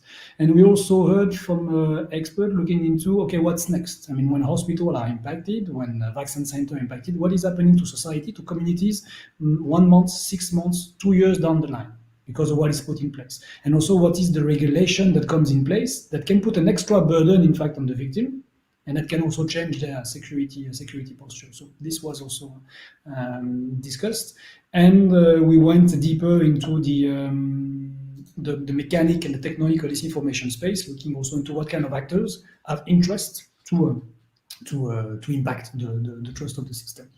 So as we see that it's happening in a moment where the crisis is at its highest in healthcare. At the same time, attacks are multiplying in volume and in diversity. Diversity is important because we have cyber attack, the ransomware, we have the infodemics, we mentioned this, we have the cyber espionage, others. The first opening would be how can the ecosystem of international law and norms address this issue? And if I would put this into a maybe provocative one sentence, is as we see attacks moving at the speed of light, how effective is still the speed of law? And on this, I would like to open the floor to our panelists, and I would call Kristen, if you please, for opening remarks and your thoughts about this. Thank you, Kristen. So thank you, Stefan, and thank you for inviting me to participate in this very interesting discussion. The prior panels have been great as well. So, you framed this question as how effective, or is international law effective at protecting healthcare? I think the answer is no. To date, we're seeing all, as you put it, a diversity of different kinds of cybersecurity threats, from ransomware to espionage. Luckily, we have not to date seen so many destructive or really, really disruptive attacks. But I think international law in particular has two different problems. So the first is that there's the lack of specific international law treaties is actually hampering the effectiveness of domestic law. So in many states, domestic law, the kinds of cyber attacks we've seen, from espionage to ransomware to intellectual property theft, are actually clearly prohibited. So in the United States, the relevant law is the Computer Fraud and Abuse Act, and it's broad enough to capture all of these different kinds of cyber intrusions. But the international law problem here actually weakens domestic law as well, and that's the lack of extradition treaties with countries where perpetrators are located. So I'll give you just two quick examples. In the middle of July, the US, the United Kingdom, and Canada accused Russia of hacking COVID vaccine-related targets. They attributed the attacks to APT29, which is getting a lot of attention in the US in the last 36 hours or so. And it wasn't, the government statements didn't identify the target of the attacks, but press reports suggest that it was Oxford and AstraZeneca, which are developing, of course, one of the leading vaccine candidates. Problem here is the US has no extradition treaty with Russia. Similarly, on July 21st, the United States announced an indictment of 2 Chinese hackers linked to China's Ministry of State Security, and accused them of hacking intellectual property theft over about a decade, but specifically said that they had pivoted to targeting companies involved in COVID-19 vaccines, testing, and treatments. But again, the US has no extradition treaty with China. So even where we see clear prohibitions on this kind of activity in domestic law, weaknesses in international law hamper the effectiveness of domestic law. The second problem with international law is that states to date really don't agree on whether or exactly how international law prohibits the state-sponsored actions of the kinds we've seen. So things like ransomware, IP theft, and espionage on vaccine-related targets. There are a couple of sort of main options. You could say this is a use of force. I don't think we've seen attacks reaching that level. States might say that it's a violation of the prohibition on intervention, but they don't agree on what counts as coercion, which is one of the elements of that violation. Or they could say it's a violation of sovereignty. But as to that basis, states don't agree on whether that is a recognized internationally wrongful act as a matter of international law. So for some states that accept a violation of sovereignty, these are somewhat easy cases, and they would say that international law does prohibit these kinds of intrusions. The US and the UK are not in that camp, so they're in a bit of a bind. And I think that explains why we haven't seen them denounce COVID vaccine-related hacking as violating international law, as opposed to violating international norms. I think from my perspective, the good news here is there are multiple ways that states could get to the place of saying that hacking of healthcare targets, particularly in the current pandemic, violates international law. But I think the lack of agreement among states about just how is preventing some coherent messaging about whether there are international law violations here. To my mind, I think there are, but we're not seeing coherent messaging from states and coherent denunciations of these campaigns as violations of international law. Thank you very much for this opening, and thank you for setting the scene. Pretty sure the colleagues will have a lot to build upon with this. Marco, turning to you. So in your views, same opening. Does the existing ecosystem of international law and norms allows for effective protection of healthcare entities? If you could share some thoughts. Well, it is a very big question, and I agree with Kristen to some extent at least. The question is whether the basic assumption of the question you pose is realistic enough, in the sense that international law, even in principle, could curb to some large extent the kinds of cyber operations we've seen against hospitals or misinformation operations, etc., etc., etc.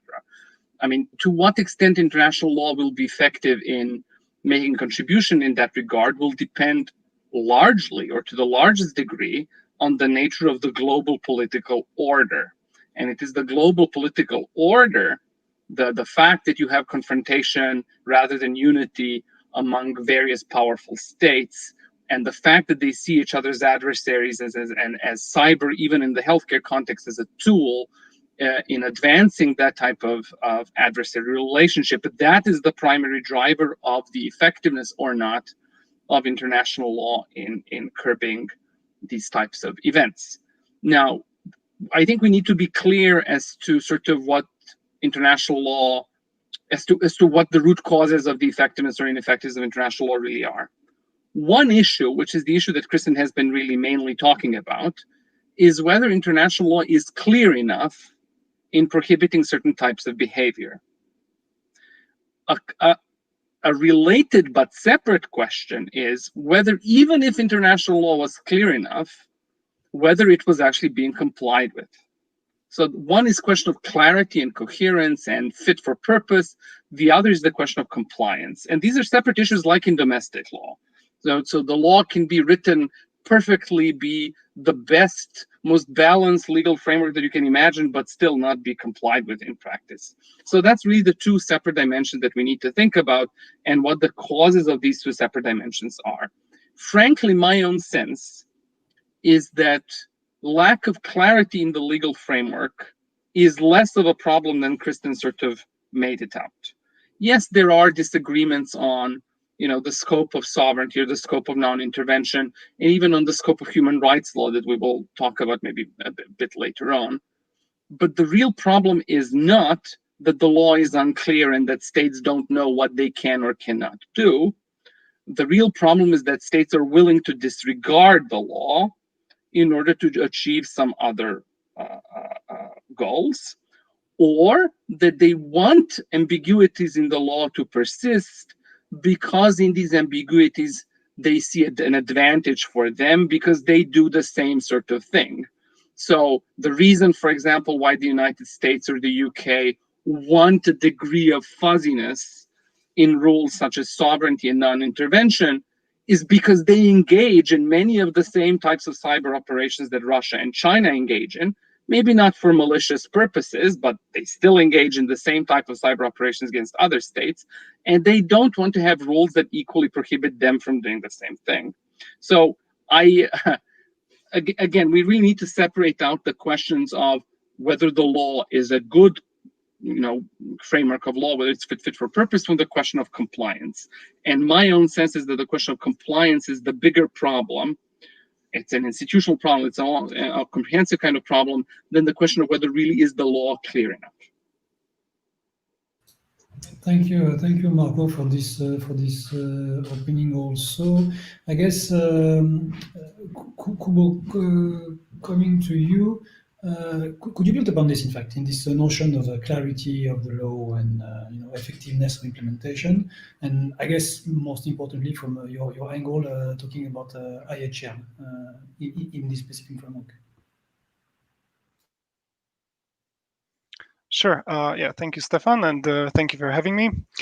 I think when answering your question, a lot depends on how we actually phrase that question, because I think you have already phrased it 3 different ways. And so that also, the way that we read it also tells us how we answer it. And so if you ask, does the existing ecosystem allow for the effective protection of healthcare entities? Well, I would say it does not disallow further protection of healthcare entities, but a lot depends on how we interpret and how we apply this law. And so, if you talk about an ecosystem, let me borrow another environmental term, and that's the life cycle. So when we think about the life cycle of international legal norms, I would suggest that we can very much simplified into 3 stages. So first is identification, then interpretation, and then application. And so on identification, I think we are all in agreement. It's not so complicated to identify the rules that we are talking about. So in peacetime, it would be sovereignty, non-intervention, use of force, as Kristen already mentioned, possibly due diligence, although there is some debate about that, and of course, human rights law, and I look forward to Marco's remarks on that perhaps later on. In times of armed conflict, it's international humanitarian law, and specifically the rules on the protection of medical units, facilities, and personnel, and I can also elaborate on that later on. So we know which rules are the ones that we turn to. But then when you come to the second stage, to interpretation of these rules, as we have already heard, this poses certain questions. And so already, just taking one out randomly, sovereignty, as it was already mentioned, not all states agree that this is indeed a standalone or a self-standing rule of international law. For some, it is a principle, and so it cannot be violated in the same way with the same type of legal consequences that standalone rules would have. But even for those states, just to add another nuance on this interpretation question, so even for those states who say this is a standalone rule, we now see at least 2 kind of subcamps. One saying that it all depends on the effects that the cyber operation has, and the other one saying, no, sovereignty can already be violated when a cyber operation penetrates the networks in another state. And so when it comes to effective protection of healthcare entities, this makes a big difference, right? Because if we talk about a cyber operation that merely, quote unquote, exfiltrates certain type of data from healthcare facilities without tangible effects, then clearly for one set of states this would be a violation, whereas for others it wouldn't be. So we already have a problem there at the second stage with interpretation. But I agree with Marco. I think the key part comes at the third level, at the third stage of the life cycle of international legal norms, and that's application. We can refer to it also as the question of compliance. But the way I think about it is, at that stage, we talk about putting law into operation. And so I would just highlight 2 challenges in that respect. One is the challenge of attribution, or in other words, that's the question, who did it? And the reason why this is a challenge when it comes to the application of international legal norms is that many of them govern interstate relations only. So if the malicious actor that is behind a given cyber operation against a healthcare facility is a non-state actor without a nexus to a state, then in many cases, the most appropriate framework won't be international law at all. And so that then leads to the second challenge when it comes to application, which I would call the challenge of accountability, or in other words, what do we do about it? And so this is related because these problems with attribution mean that sometimes it is difficult to hold the malicious actors responsible. And that's because it's difficult to identify who this actor might be. And because we don't necessarily know who this actor might be, it might be difficult to then to locate the correct legal framework and thus determine what response options there are. So for example, are countermeasures available to the state that perceives itself to be the victim state?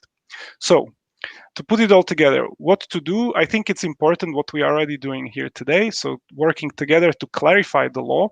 Then in the next step, I think it's very important to do something that the ICRC normally doesn't do on the public stage, but that's for the other actors in the international arena, and that's to call out the bad behavior. And then finally, there is I would say, the extra legal consideration, which is very, very important, and that's to internalize the norms against such bad behavior on part of all of the actors that we have mentioned so far. So I think I would say that much by way of opening. Thank you, Stefan. Thank you, Kubo. This is very, very insightful. Thank you for this. And I mean, you hit the nail on something that speaks to us in the CyberPeace Institute very much, meaning the concept of accountability. That's why we're here. That's what we want to do, calling out the bad behavior and making sure there's a clear accountability mapping of who is responsible for what and are different actors living up their responsibility and obligation? And that's a work that we are ongoing, specifically when it comes to the healthcare.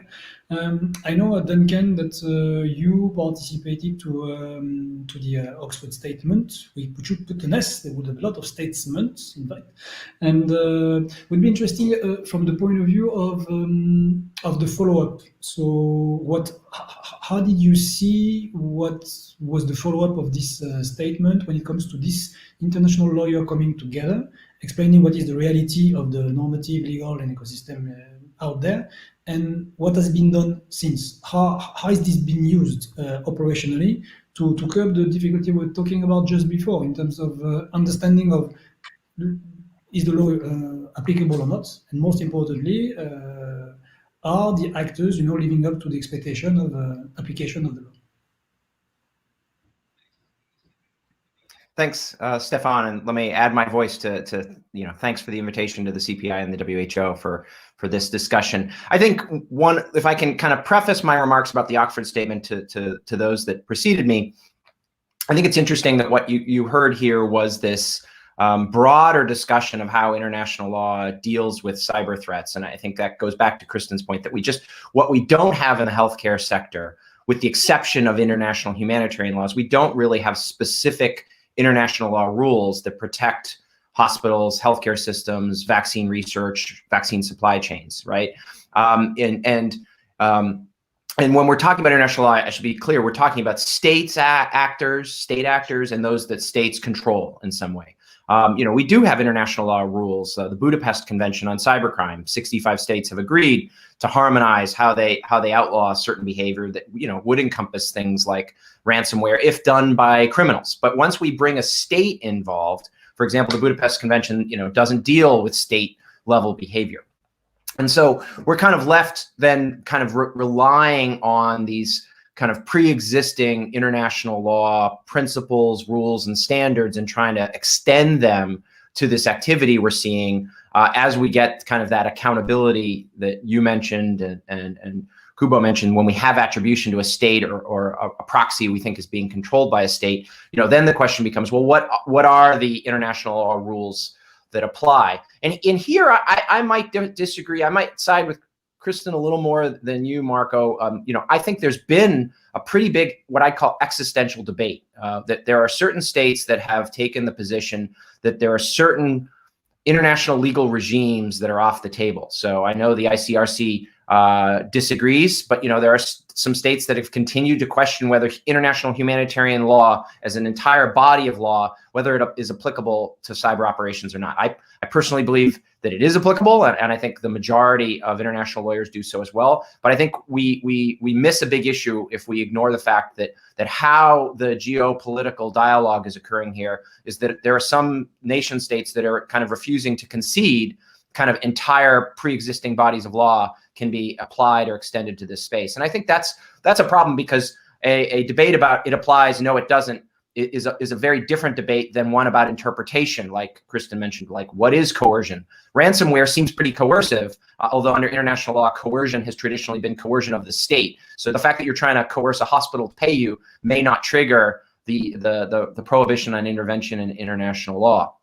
And so I think, these challenges, along with, I do agree that the consequences challenge, the compliance challenge, that is, what kind of compliance are we seeing? I don't think the law is being very effective if we look around and see just how many violations, or at least bad behaviors, occurring. And then what are we going to do about it? And I think that's the other challenge that I didn't hear mentioned in the accountability space, is what are the range of lawful responses when we see ransomware, or more problematically, when we trace, infodemics to state or state-sponsored actors. And so to get to your question, Stefan, one of the things that Dapo Akande at Oxford University and I were talking about this at the very beginning of the pandemic was, what could international lawyers contribute to these debates among nation states? And so we kind of had decided, well, let's have a meeting and let's bring together international lawyers from across the globe. We invited a number of states to participate under Chatham House rules, and we had a discussion about how, which rules do we think exist in international law? How do we interpret them? How would they apply? And we were remarkably surprised that we were able to come pretty quickly to a consensus statement, 2 pages long, that I think 3 of the 4 of us have signed, and I don't think, Kubo, you're against it, that we called the Oxford Statement on the protection of international law protections of the healthcare sector. And it makes clear that international law, including international human rights law, including international humanitarian law, prohibits states or state-sponsored operations that have adverse consequences, significant adverse consequences for hospitals, healthcare systems, and the like. And we got 136 lawyers to sign on to it from across the globe, not just from the US, not just from Europe, but from across the globe, including, if you look at the list, I would submit some of the leading lights of the field. Now, it's a statement. And we did a second one, I should add, on vaccine research, as it became clear that there might be states out there that were thinking, whether as a matter of espionage or just other, maybe even more malicious objectives, would be targeting vaccine research, vaccine supply chains. And so we've kind of got this Oxford process going where we're putting out these statements. Now, long way to get to your question. What's happened since? I think we've been pleased. We've been joined, Dapo and I've been joined by Harold Coe, Talita D'Souza, Svetlana Van Bentham, and Antonio Coco, and we kind of have a corpus of us that are working these issues. And we've heard, at the UN Security Council, there have been several states that have acknowledged the Oxford statements and the Oxford process as a potential way forward to kind of help address specific, concrete, emergent issues of international law, to think through what are the baseline negative obligations, what can't you do, and just as importantly, positive obligations. What should states, if they're victims or they're aware that their territory or jurisdiction's being used for this sort of behavior, what should those states positively be obligated to do? I'm aware that the ongoing discussions in the First Committee of the United Nations have also kind of been, the Oxford process statements have been brought to their attention. And so I think it's our hope that as international lawyers, we can kind of catalyze states to have these conversations. My own sense is that it would be really great if some states, ideally all states, would stand up and say, you know what, international law does prohibit significant adverse consequences via cyber means against hospitals, against vaccine distribution in the midst of a global pandemic. We're not there yet, but I'd like to think that at least some of these conversations and these statements that the Oxford process has produced may be at least a positive leading indicator that we could head in that direction. Thank you, Duncan. And on the last part, we with ICRC in fact signed a call to government back in June. We were mentioning this positive obligation, positive responsibilities. It was clearly about this, saying that not only there's a duty, there's an obligation not to attack healthcare, obviously, but there's also a responsibility to protect healthcare and to make sure that the whole protection framework is thought through. And to your point, it's an activity that we want to continue to support and want to give more shape to this activity. Maybe to provide also body of information to different actors that they don't have, because to date, and we could see that with the panels that listening to the colleagues across the day, it feels like the information is quite scattered. So in between the practitioners that are chief information security officer in the field and they are managing the security of the supply chain, to the ones that are more into what's next, what this infodemic is going to have to do as long-lasting effect on trust in healthcare, if not on health itself. And then the community, you are part of this community, who is specialized into the rules of the roads, what is supposed to happen, but is this even known when you're a practitioner? That will be my next question, and anyone that wants to jump in. Do you feel that this knowledge that you are providing and this effort that you are doing, I mean, statement after statement, panel after panel, to explain how this works, what is lacking and what should be implemented, do you feel it's mastered, it's digested, I would say, by the practitioners? The one that are 6 o'clock in the morning, they wake up and they see that suddenly, the network of the hospital is down and they need to do something. My question goes into the direction to say, is this important for practitioners to understand this concept? Because can it be that not mastering them is going to hamper a response? Or to put even worse, to put someone that is already a victim as a double victim with activities, forensic activities or whatever that would happen, at the moment of the attack would not done properly.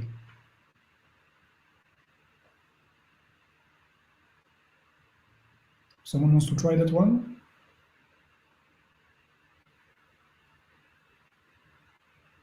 I can jump in here. So I think if I understand your question, is international law relevant to the hospital that discovers ransomware on its systems?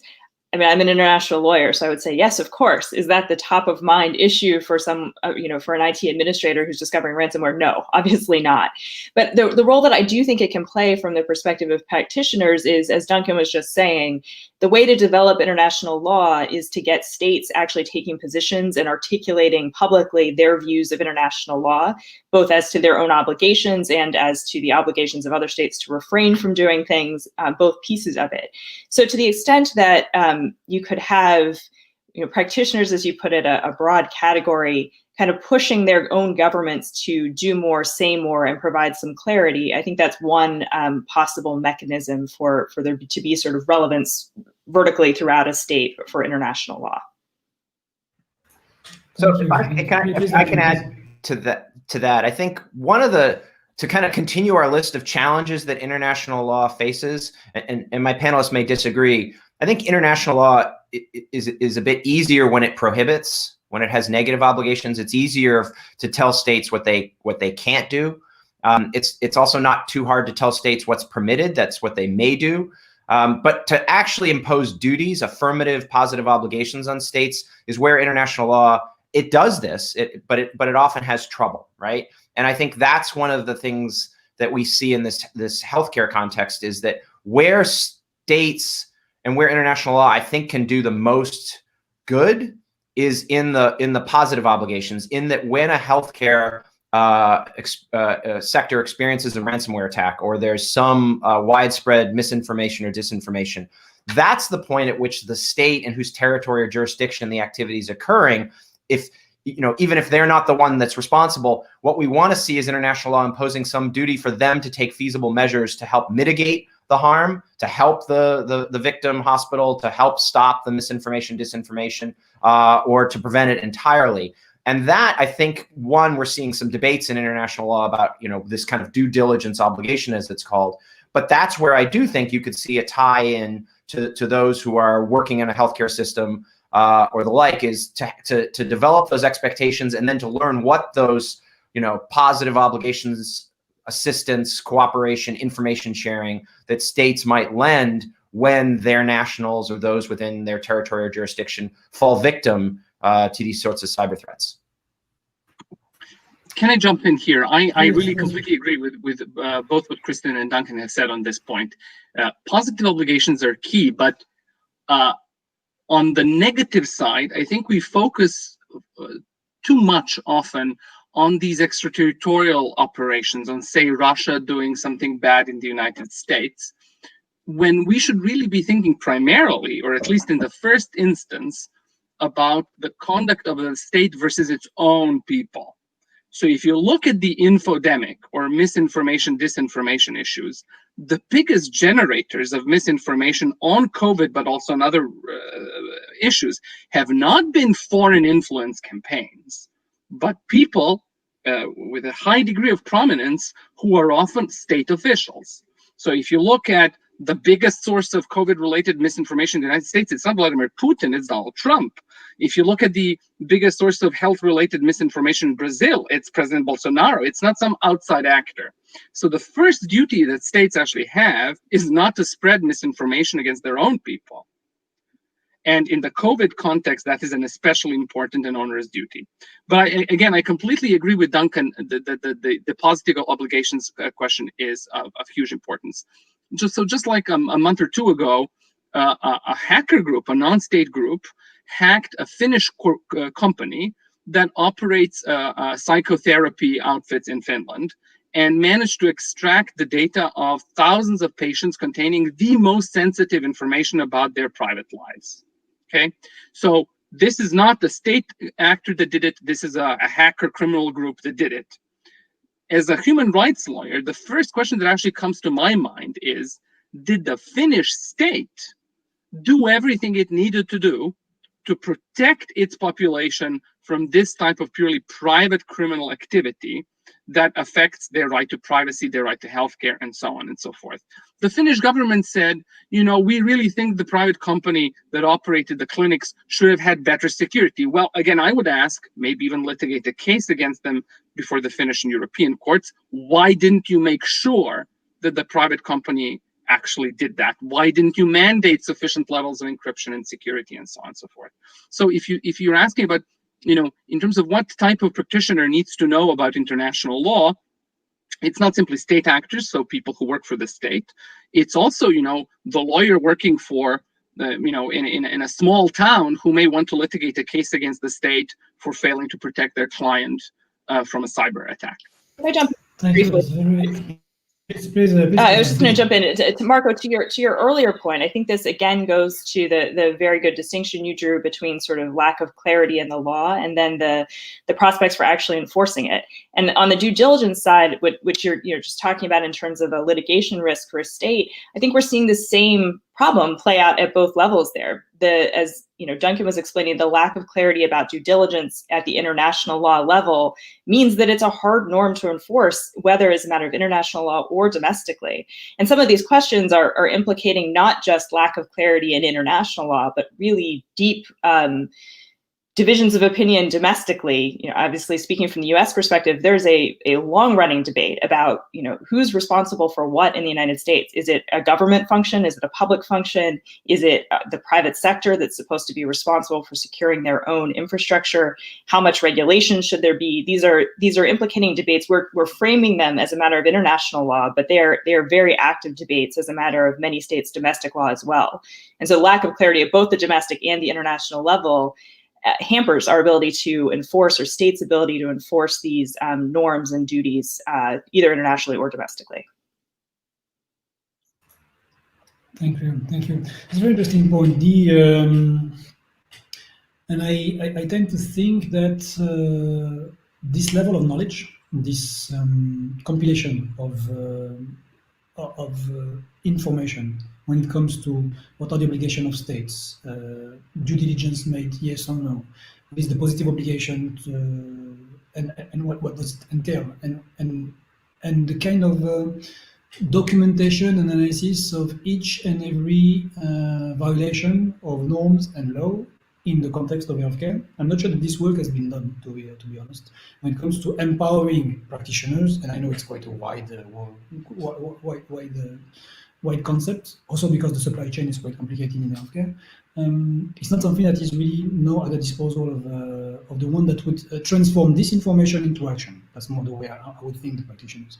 We are now working with CyberPeace Institute into a report to collate all this information when it comes to what is the societal impact of attacks, and what does it mean in terms of modus operandi, in terms of threat actors, in terms of norms and law, and in terms of accountability to actors. And just doing the exercise is quite complicated when you see how scattered the information is.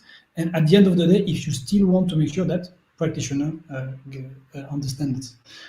The second part of my question before was going into the field that, is this important operationally at the moment of an attack? So you are managing a vaccine center, you are a civil society actor, and you've been entrusted the responsibility of a critical infrastructure for healthcare in an underserved area, or you are CISO of an hospital, and then you're hit, or you are targeted. At that moment, is this key to the response that you should know by default? It must be a state, or no, it must be a criminal group, because depending, I'm in box 1 or box 2, and depending on that, there's going to be some action to be taken or not. So that's a question I'm providing to you, because it comes a lot to us in the platform of Cyber for Healthcare from practitioners of the field. They want to know, what is the kind of response we need to put in place. So I don't know if someone has a view on this.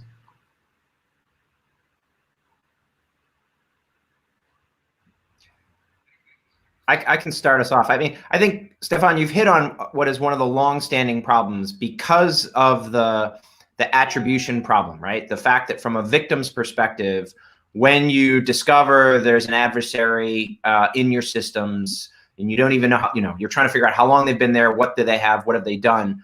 It's not going to be immediately obvious whether it was a criminal group, a single criminal, or a state actor, or some combination. I think it is more likely today than it was 10 years ago, that you may be able to get to an answer, that a number of states and some of the major information communication technologies have gotten much better at being able to attribute through a variety of methods and mechanisms. But in the moment, you just, I think, care about the fact that you're a victim of this harm.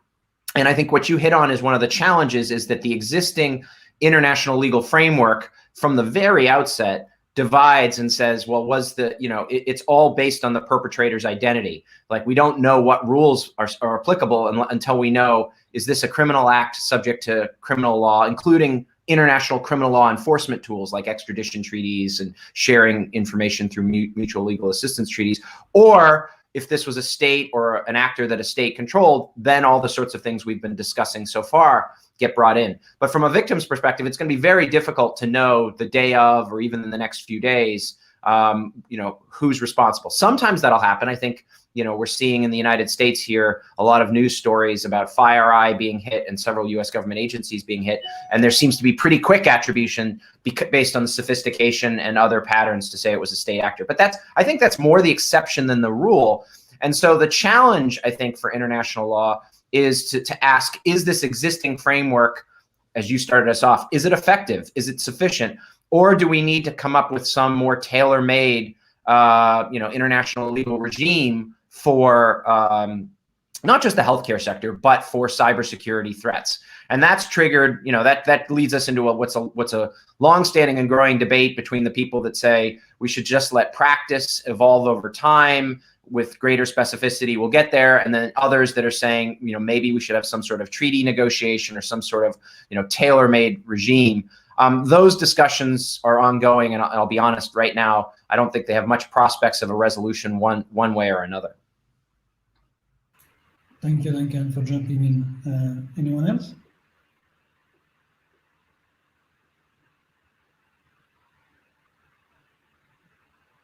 No. It's interesting on the last point. How do you feel that this this disagreement, these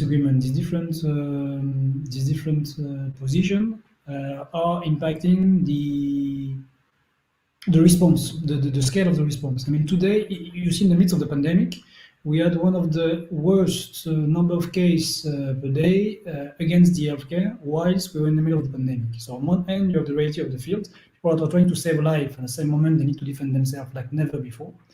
And on the other end, this discussion in terms of do we need to go more into the fact that laws and norms are descriptive enough and then it's okay, or we need to make new ones, or do we need to focus only on operationalization of what is existing? Do you feel that the second part of the exercise is helping the first? And what could be the short-term improvements? Maybe not from the level of the one negotiating, but at least from the community that is around it and advancing this discussion, to be done maybe differently, to service today the one in need, the one that needs to defend the system. And you and I, that at the end of the day, are benefiting from this healthcare. So if I can jump in, I mean, you ask quite a number of things in that, but if I were to tease out the one aspect that's particularly relevant to the work of the ICRC, so when you ask, are the existing rules sufficient? Are they? Are we there? Do we have the rules that we need? So within the mandate of the ICRC, of course, we look at the application of international law in times of armed conflict. So that's international humanitarian law. I would say that the rules are actually very clear when it comes to the protection of healthcare facilities. And so, as Duncan has already mentioned before, and I think, Stefan, you also mentioned the proposed norm, there is the positive and there is the negative side of the obligations under IHL. So the negative side would be to respect, or in other words, the obligation to refrain from any behavior that would interfere with the functioning of medical facilities. And so that's a clear obligation that exists under IHL. So any kind of interference would go against the duty to respect these medical facilities. So even if you have a cyber operation that just freezes the hospital's computers, that would be a violation. But IHL goes further than that, and it entails also what we have referred to as the positive obligation. And so what that means is that belligerents must take positive steps to protect medical facilities and personnel from harm. And in our view, that includes protecting them from cyber harm. So in other words, if a state learns, like you gave this example, Stefan, if a state learns of the existence of a serious cyber threat to a medical facility, of course, in the context of an armed conflict, because otherwise IHL would not apply, and if it is in that state's power to address this threat, then it would be legally obliged to do so. So what does this come down to? The rules are fairly clear, but there is still a legal obstacle that we have touched upon but didn't develop, and that is the question of applicability, right? So the question of applicability of IHL as such to cyber operations. And I think it's fair to say that Duncan mentioned that many international lawyers agree that IHL applies to cyber operations. Of course, that's the ICRC's position. I think it's fair to say that there are more and more states who accept this as well, but there is still some opposition to that. And to my mind, this is the key thing when it comes to the effectiveness of protection under IHL. What we need is an affirmation of by states that IHL applies to cyber operations during armed conflicts. Because once that baseline is accepted, once we get over that hurdle and we agree that this body of law applies not only to physical conduct but also to cyber conduct, then actually the protection of medical facilities that we have under IHL is robust and comprehensive. Stefan. Thank you very much. I'm conscious of the time. I really wanted this conversation to continue. I mean, we post in the chat in YouTube a lot of links towards the Oxford Statement or the initiative that we mentioned here. I mean, we CyberPeace Institute will come back to for sure the expert and the panelists when it comes to this very important point that were raised when it comes to the applicability and the body of law in the different scenarios. As I was mentioning, we are looking into and describing and analyzing the reality of the threat on healthcare. That's why we have this workshop today. I would like to thank the panelists for your time, for your insights, and wishing you stay safe, because it's quite important these days. So please stay safe, and thank you for sharing the time with us. Thank you. Thank you. Thank you. Thank you. Thank you. Bye-bye. I guess it's the end of the closing remarks. Matthew, are you online? I think you are. I am. Thank you. Hello, Matthew. And so, like a raw debrief, I found that I mean it was kind of a bet in between the World Health Organization and CyberPeace Institute to look into both topics at the same time, because we were feeling there was something there when it comes to these trends of infodemics and this acceleration of cyber attacks. What are the touch points from the point of view of the practitioners, of the problematic, the trust, the body of law? So I hope that for the audience this was insightful. What would be your key takeaway, Matthew? So we had, in my opinion, an extremely wide-ranging discussion where we talked about the societal impacts of emerging information technology and its misuse. We talked about the roles of misinformation, of disinformation. We talked about the increasing pace and tempo of cyber attacks on healthcare infrastructure and the very real danger that poses to public health response. We talked about the cooperation of public health and security sectors. We talked about the impact on human rights, political rights, international humanitarian law, legal frameworks. We went from the very specific, what can individuals and systems do, to kind of broad, concepts of what can systems in general in the global community do. So from my perspective, I think we've gained a lot of different perspectives on the scope, the nature of the various threats, and quite a lot of ideas about ways in which we can go forward. So I'm very happy and very pleased with the way that the seminar went, because I think we've actually achieved what I was hoping to do with the webinar, which is kind of develop a sense of the various ways in which the actors in the CyberPeace community and the health security community can work together to try to mitigate some of these things. And what I'd like to do is take up some of these concepts with you and other partners, and maybe move forward in 2021 and try to flesh out what can we concretely do to foster that international environment of cyberpeace in the public health domain. Hopefully, as the COVID-19 comes increasingly under control, we're all looking towards the rollout of the vaccines and so forth. Hopefully, as the pandemic begins to recede in the coming year or two, we'll have the ability to start thinking about how to be better prepared for the next threat and the intersection of public health and cybersecurity in this area. So I'm very pleased. I hope you are too. I do want to say thank you very much to all your fabulous team at the CyberPeace Institute for facilitating this wonderful workshop. It wouldn't have been possible without the technical expertise of your whole crew. Also, obviously, I want to extend my thanks to all the panelists who gave so generously of their time, many of them at extremely inconvenient times from their personal location in the globe. I can't thank, obviously, everyone individually, but a large shout out to all those who gave of their expertise, and of course all the participants online as well.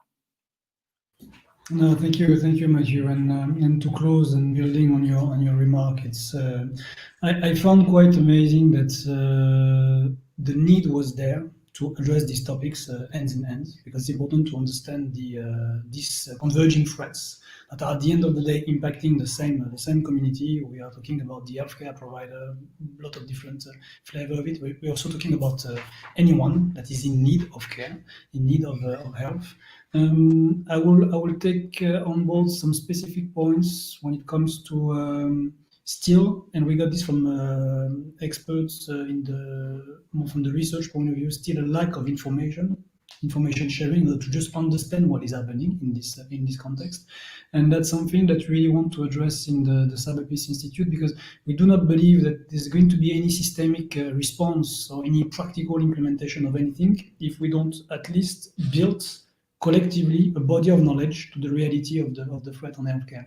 So we're working now on a report that we will issue in the beginning of next year, where we look into these different aspects of the problematic and hopefully engage with this community of experts that we had today and others towards the one who are in need of this information. So the one protecting the healthcare, the one providing healthcare, the one discussing about the law, the rule of the road when it comes to this problematic.